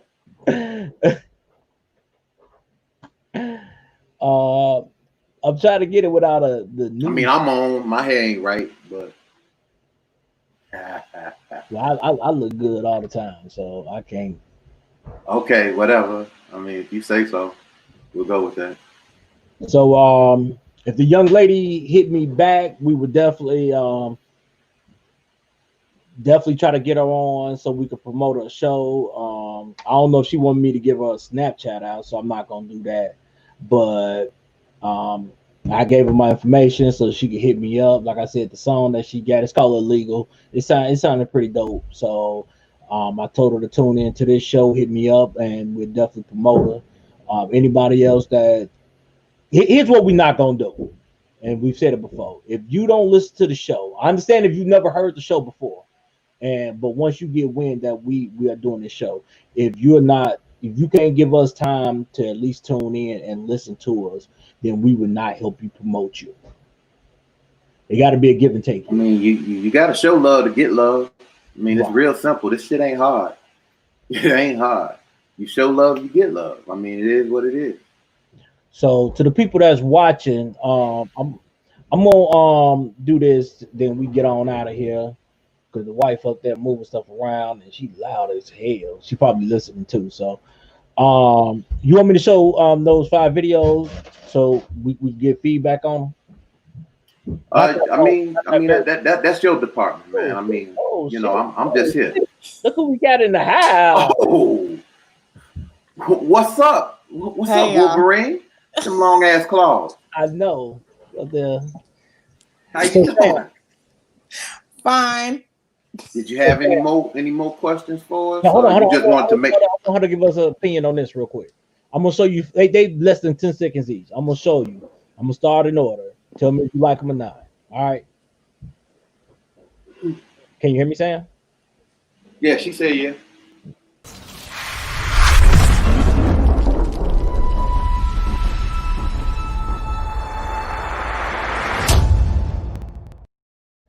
What's your thought on that one? Can't hear you. You said what? I said I like it. Okay, here goes number 2.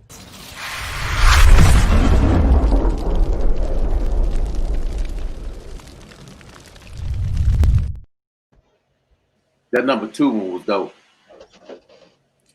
I like the first one though. Okay. I like the one because it's the world with the headphones. I like that. Here goes number 3.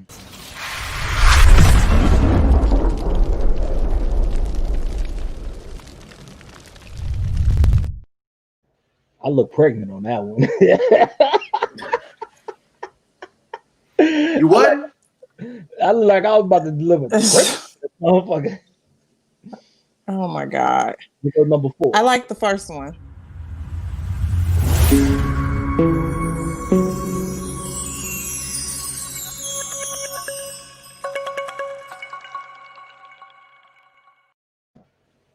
I like 2 and 4. Okay, I like 1 and 4. Okay, here's the last one.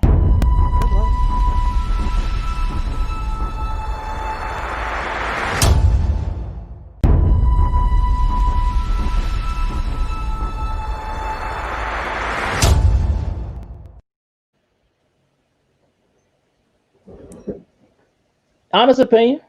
I still like 2 and 4. 1 and 2 and 4. 4. Okay. I know Shells that texted me the other day. She said she liked shit. She put it in here. I don't know. She like 1, 4, and 5. Yeah. Whatever. Y'all women always sticking together. That is not true. She didn't say 5, so Yeah, but she I they thought agree. 5 was okay. I like 1 and but 4. I like 1 and 4. You know what? I like Shut 1 up. and 4. I like 1 and 4. So Sam, what you want to talk about?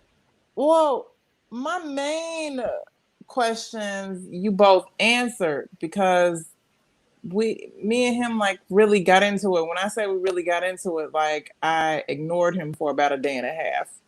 Damn, over a disagreement? Yeah. That's not good. That's not good. Because She's like, keep them little hands off me. shut up. Okay, whole- can you give us some context? The whole point of my argument is that there are extremists in every group. In like ours, the majority, including his very own extremists. Okay, go ahead. The extremists of that particular group do not represent the collective. And that was the point that I was trying to make. But his argument was that, and I blame the media for this, because he thinks that, you know, BLM pretty much solely focuses on law enforcement. And my argument was that that's just one rung on the ladder. Law enforcement is just merely one rung on the ladder on a string of problems. It's one of the major problems, but it's not the only issue. Well, I'll just say this, right? When it comes to BLM, they just had a debate about this on CNN. We just talked about it, right? And this is the one thing that I disagreed with Don Lemon about, because I want to say I forgot who he was on there with. Terry Crews. Oh, probably, and I don't really fuck with Terry Crews. I don't fuck with Terry Crews, but I agree with him on that. But when he was like Black Lives Matter, it's a lot of things going on out here, and they not saying anything. And he bought out the black on black crime, and I don't like the term black on black crime, because the more you look into it, it's about where it's a crime of opportunity. You tend to commit crime against who you're around, right? True. But when he said that, he was like, when things happen in the black community, Black Lives Matter only come around. And so Don Lemon was like, well, they were formed. That's where I got that from. They were formed to speak out against injustice against black people by the police. And I was like, but that's wrong. That's not right. It's so much more that Black Lives Matter could speak out and advocate for and against. Yes. That's just a piece of the puzzle. The puzzle's so much bigger than just police violence against blacks. Right. Law enforcement doesn't encompass like all of the problems that the black community has. But I also said that there like lack of accountability on our end is like a small issue also. But the main focus of the argument that I was making is that it's not law enforcement. And that's kind of where we had the argument over. And yeah, I ignored him for a day and a half because let's do this. Let's do this. I'm about to bring up their mission statement.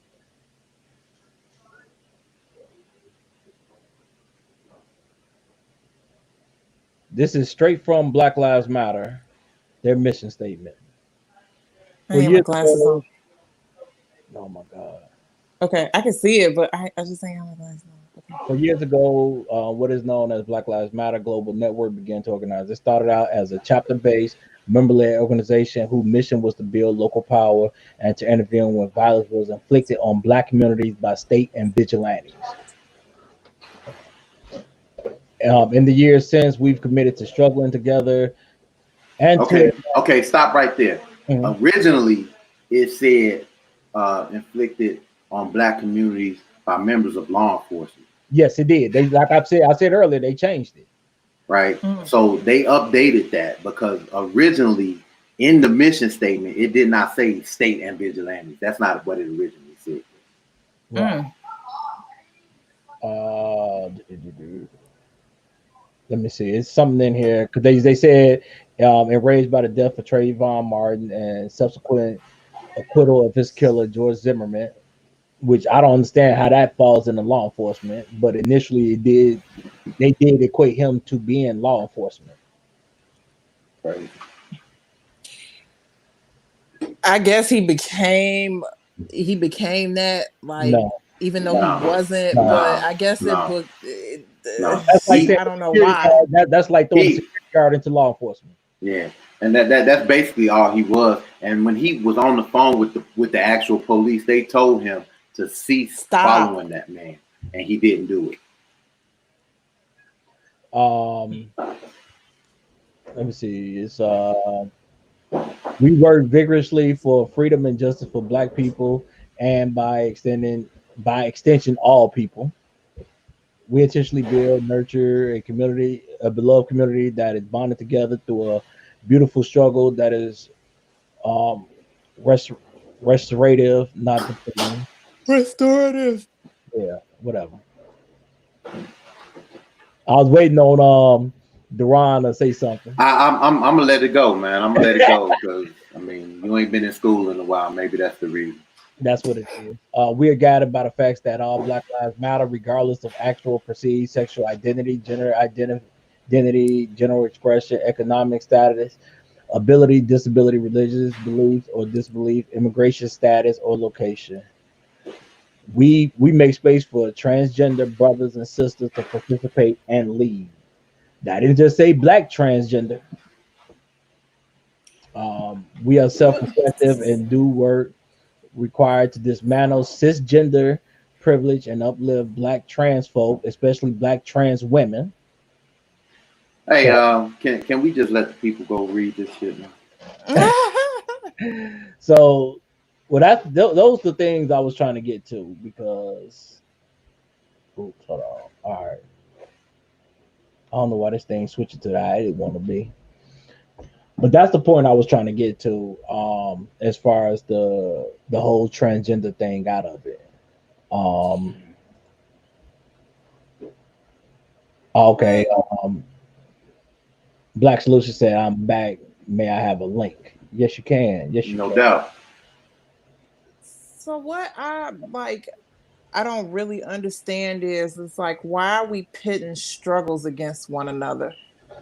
I don't What's up, Monk like. Man? You know what? I I feel would like give you that. I don't agree with that neither. I I don't feel agree like with that neither. we're pitting like certain struggles, and then we're thinking that one is more important than the other. I give you Like that.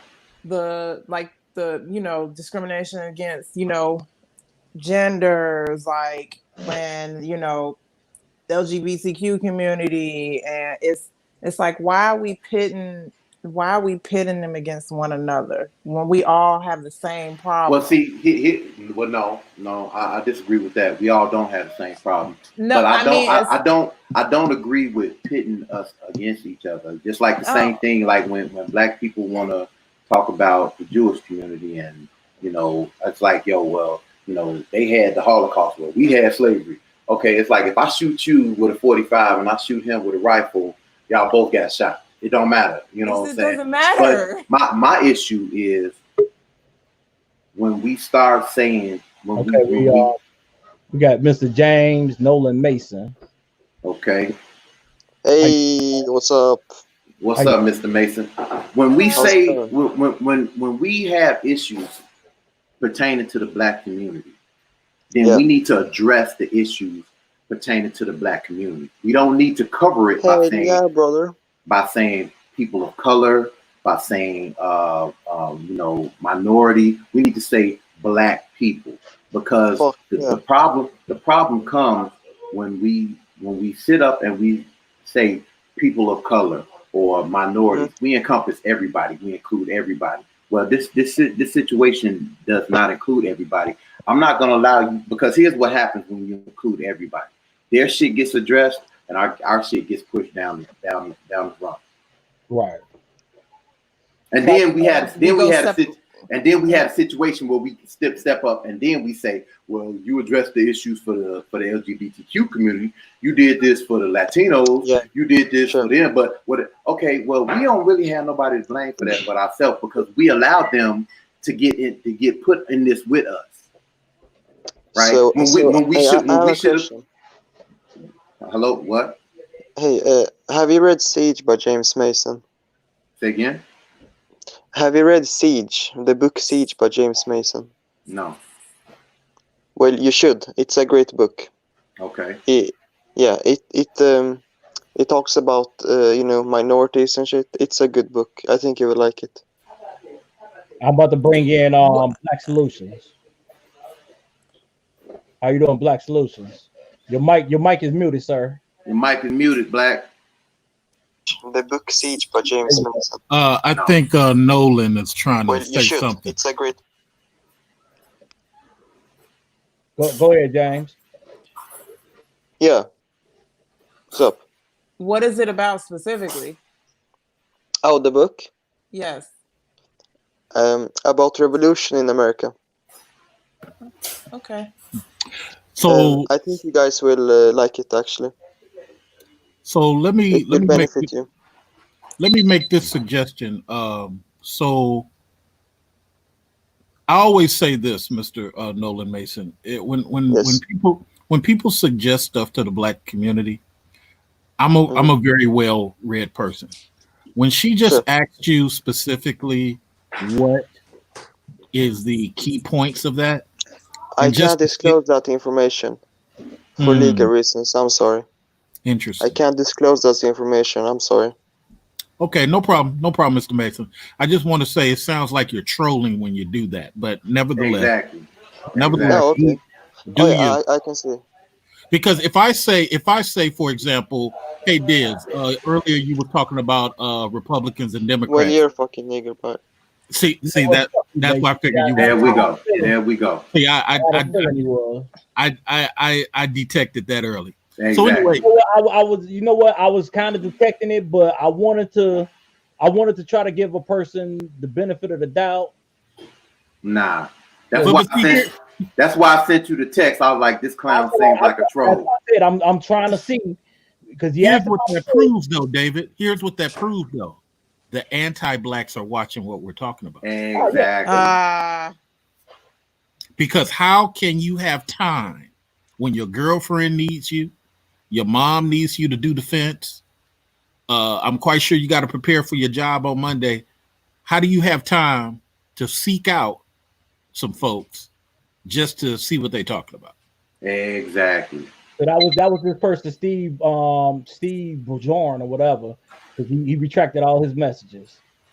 Yeah, it's kind of what we try to do is we don't want to just be where we just not allowing people to talk. We want people to come on and talk respectfully. And that's why I was trying to get this punk ass motherfucker. Easy, David. Let's coffee. But look. See, here's the thing. You spotted the bullshit. That's why I text you, right? Yeah. But then when Sam asked him about the book, and he said, "Well, I can't disclose that." Okay, you on bullshit. Yeah, it's like you're not telling us nothing. You on bullshit. You suggesting something, but not telling us about that's it. Like me saying. That's like me telling you, like, yo, you should go get The Color of Law. Well, what's it about? I have that on my book list, by the way. See, yeah. Who moved the cheese? I can't really tell you about it. Right. Let me just say this about BLM though, real quickly to get that conversation back where it was.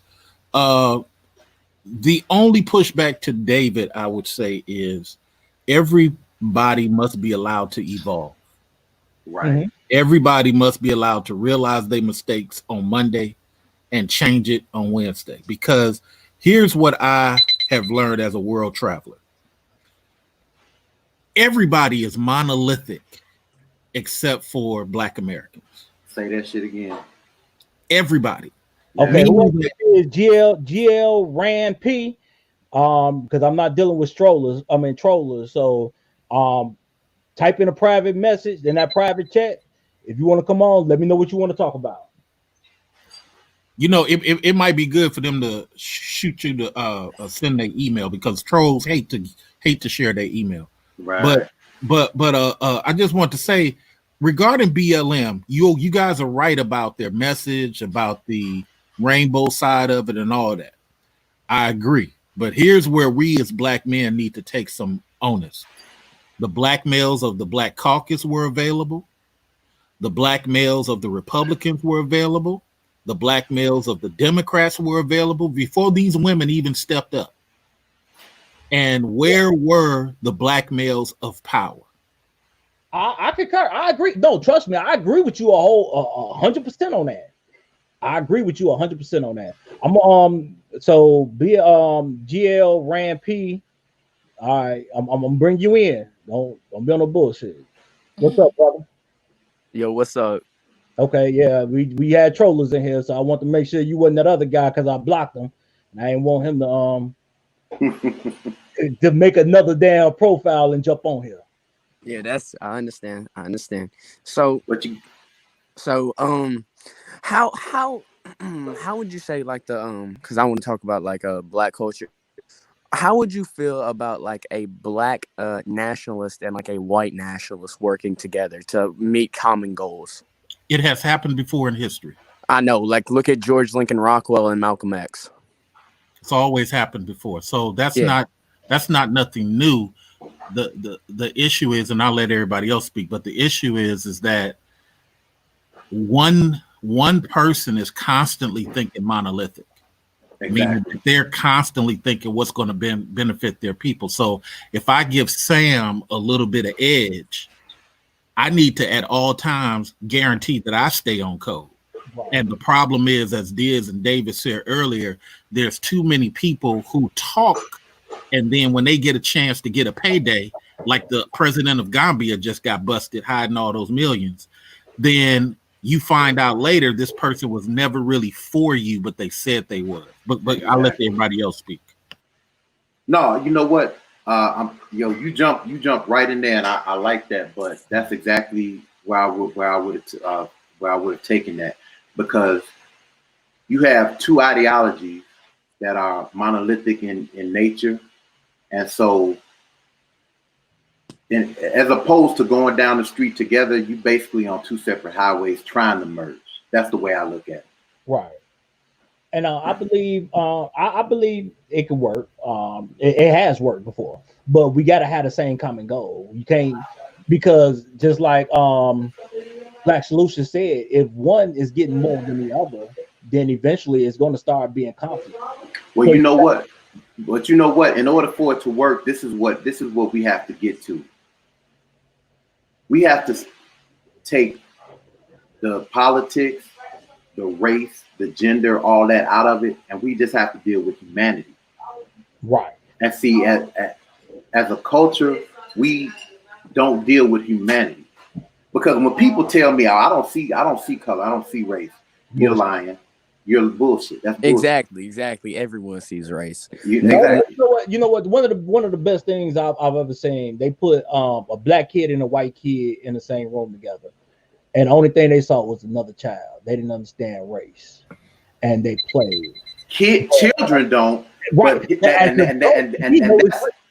And that's the perfect example where racial tensions and issues are taught, because when, like, I put up a picture of this on Facebook one time when my granddaughter was in the hospital last year.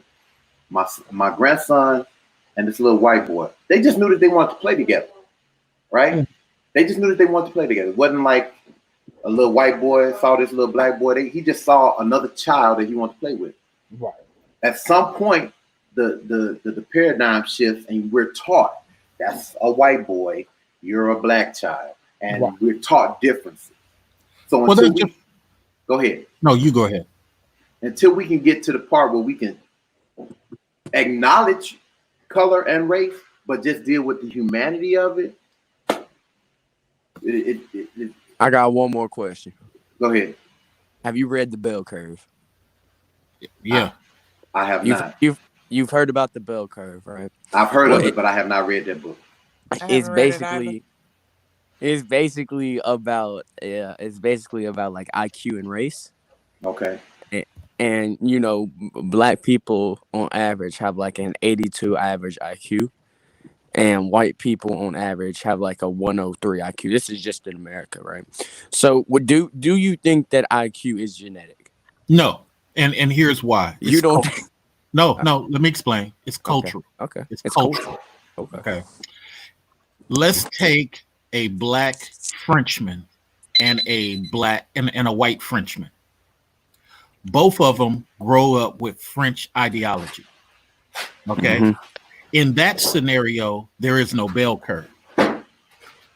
So it couldn't be genetic. Now, you could take the same thing with a black Russian and a white Russian. You could take the same thing with a black Scottish guy and a white Scottish guy. Okay. The reason why you have it here is because using Jews as a model, sir. I'm gonna call you GL. All right. From the point a white child, and I think Diaz kind of alluded to this already, or maybe it was David. From the point a white child gets indoctrinated around 6th grade, he has one of 3 options that the black guy doesn't to develop this bell curve. Number 1, the black child is indoctrinated with his sense of manhood or girl, whatever the case may be. Because in Irish culture, Spanish culture, they have an indoctrination period. Let's use the Jews as an example, GL. The boys get taught their culture and their religion, and they got to read the Torah in 6th grade. Black guy doesn't have that. So that helps your bell curve. That's one. Number two is what I call flag culture. The boy may have a grandfather from Ireland and never even been to Ireland. His dad may be an Irish American. That boy or that girl is indoctrinated with that Irish ideology of pride.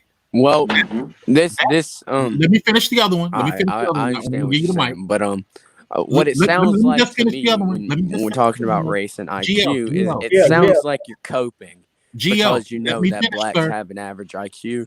And like we can't deny IQ is actually genetic. So it sounds like you're coping and that you actually know that blacks are inferior. GL, I got a 3.8. How do you explain me? See, then he runs away. Like he was trolling. Because they don't like me. They don't like me. I love competing against non-blacks. Here's how I knew that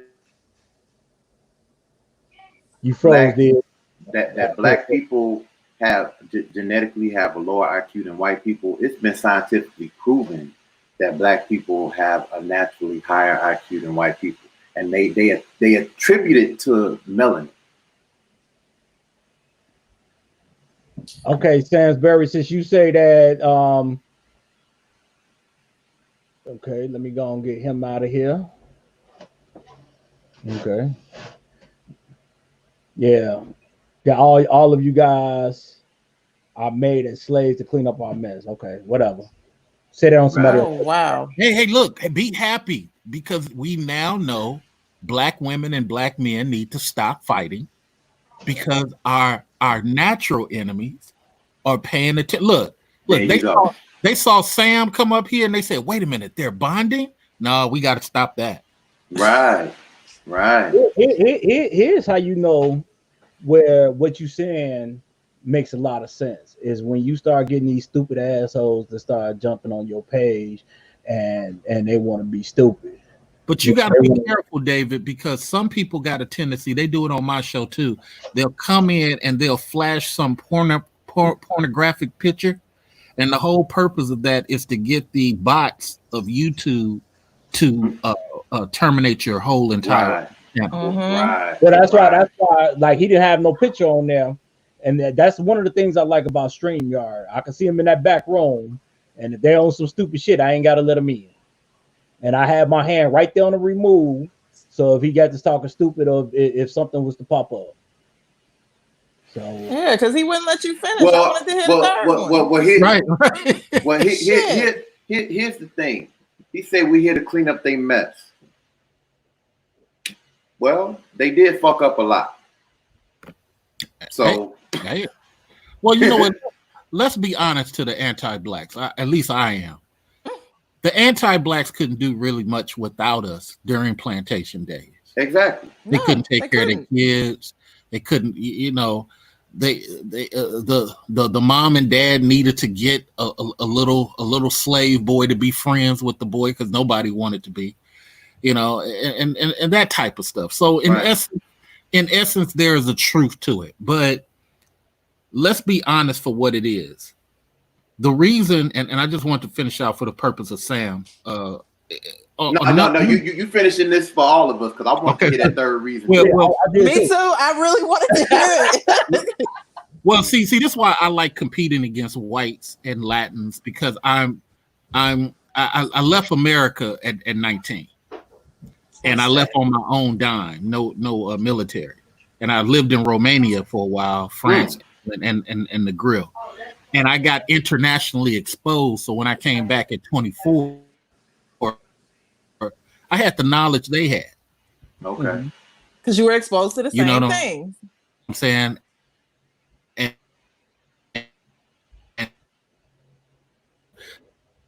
that's what. Your mic breaking up, brother. Hey, Black, you going in and out. Yeah.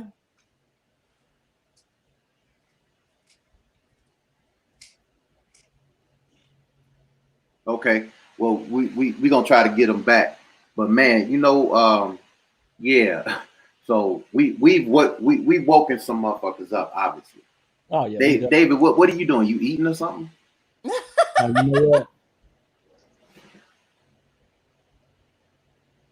All right. He's trying to come back in. It says his mic is okay. You need to connect your mic. Okay, so obviously we've woken some people up because we didn't have some racists try to jump in here on what we're doing. So okay, it is what it is. The white You man, back? the white man got me. Okay. So very quickly before Comcast hit me again. No, so what it is flag culture. So the way I explain it when I do speaking engagements, I say, if you got a black person living in London, he has 3 flags. He has his London flag, and he talks all about London, and he talks crazy to the people in Brighton Beach and wherever. Then he has his grandmother's flag, which might be Nigerian. Mm-hmm. And then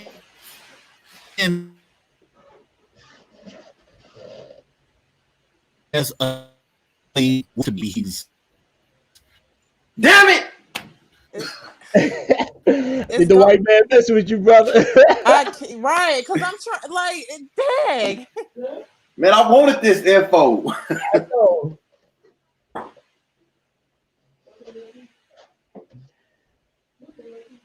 Did his mic turn off? I don't know. No, I mean, I still got him connected, but like last time when he popped off, another one popped on and he was still on it. This one's still on there, so I don't know what's going on. The white man trying to make sure he ain't telling his he ain't spitting all this knowledge to us. Right. Man. You know what? Hey, make sure if you get back on, let me see, he sent the private chat. Yeah, it just says you, so I don't know what's going on. He said the white man got us. Yo, hey, look, man. Look, this was regardless to being trolled, I enjoyed the show because we got to meet Black.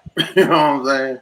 Black Solution. And you know what? And I'm gonna tell you this. I don't even mind the trollers because see. Well, I don't care because I'll shoot them down as quickly as they can line up.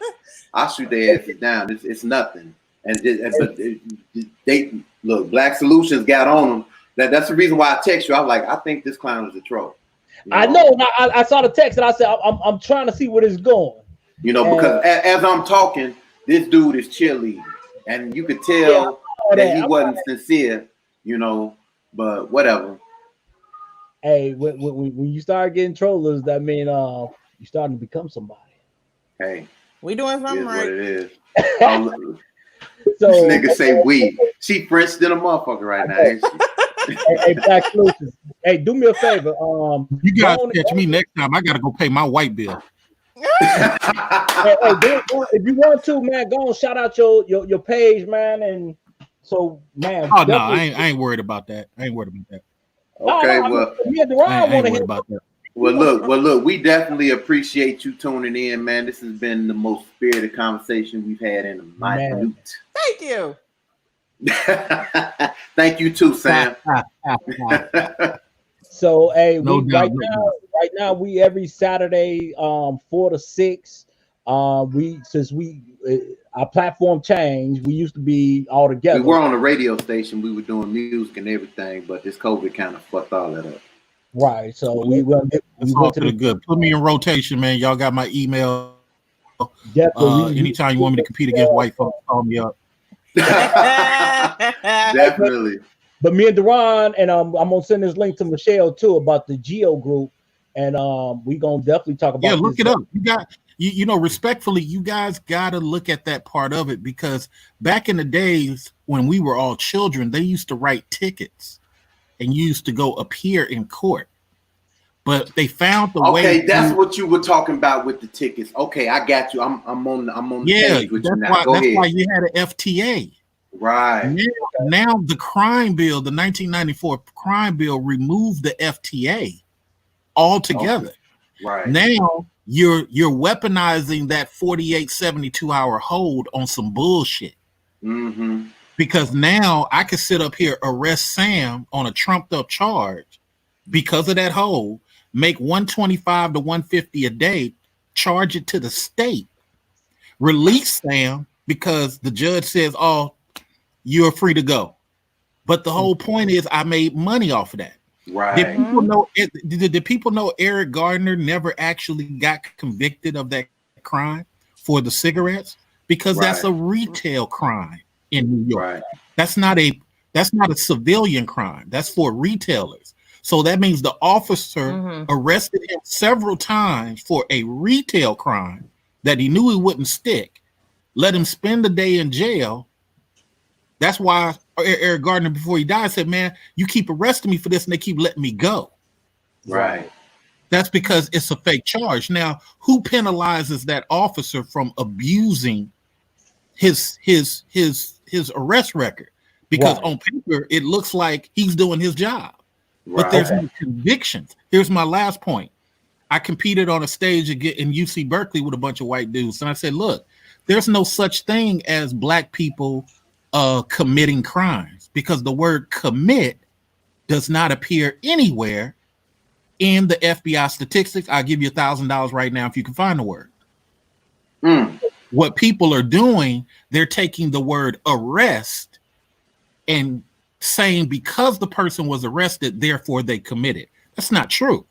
Because according to the Department of Justice, half of the black arrests stick. So if you arrest all these people, even though they 13% of the population, but only half of the convictions stick, then you got to conclude that you're using a false narrative to say black folks commit these crimes because there's no convictions. I can arrest all three of y'all right here as if I'm an FBI agent, just on GP. Right. Does that mean you guys committed something? No. But it goes down on the number sheet as if you did. Right. Now the white people can use that against you. Here's the point I was making real quick. I think you'll find interesting. So I was in Romania and I got exposed to racism. But guess what? The Russian people like black Americans. They don't like Africans. Why is that? Africans like to scam people. Americans, they come there to kick it. They usually keep money. They ain't they ain't tripping like Africans are. Africans be coming to do scams. Now, Russians don't like Ukrainians, but Ukrainians look just like them. Now, gypsies are the Romanians. They're darker skinned. The Russians don't mind the Romanians, even though they're darker skins, but they hate the Ukrainians. Talk about them like Mexicans. And the Serbs they don't like. The reason I made all that up to let you know, this is what I call flag culture. It's not about skin tone. It's about your connection to something long-term lineage. And that's what ADOS people were robbed of. African-American people, we were robbed of that connection to say whether Diz and David might be fourth cousins. You see what I'm saying? You were robbed of that. Everybody else has it though. He too short to be related to me. He from the he's from the east part of Africa. I'm from All right, so I got to run out of here, but thank you so much for allowing me to speak, man. And y'all come on my show so we can talk police stuff. I think my fans will be interested in it, and I'll pay y'all some dinner money for doing it. Hey man, look, we look forward to. I look forward to talking to you some more, brother. Definitely. Hey, make sure. And Sam, I'll have you on just to check people. All right, just to. Okay. All right. She's like, okay. All right, peace out. All right. Hey, but I'm gonna say this before we get off. I will say the one good thing about that troll was it allowed Black Solutions to start talking about that. Because who's to say that we would ever get to this point had Black Solutions had the troll never did what the troll did. Right.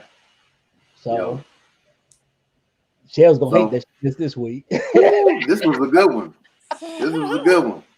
So look, hey Sam, we appreciate you for being here. I ain't got no outro. I'm just gonna say This your boy Deron. You know me as DJ Diz, and we gonna see you when we see you.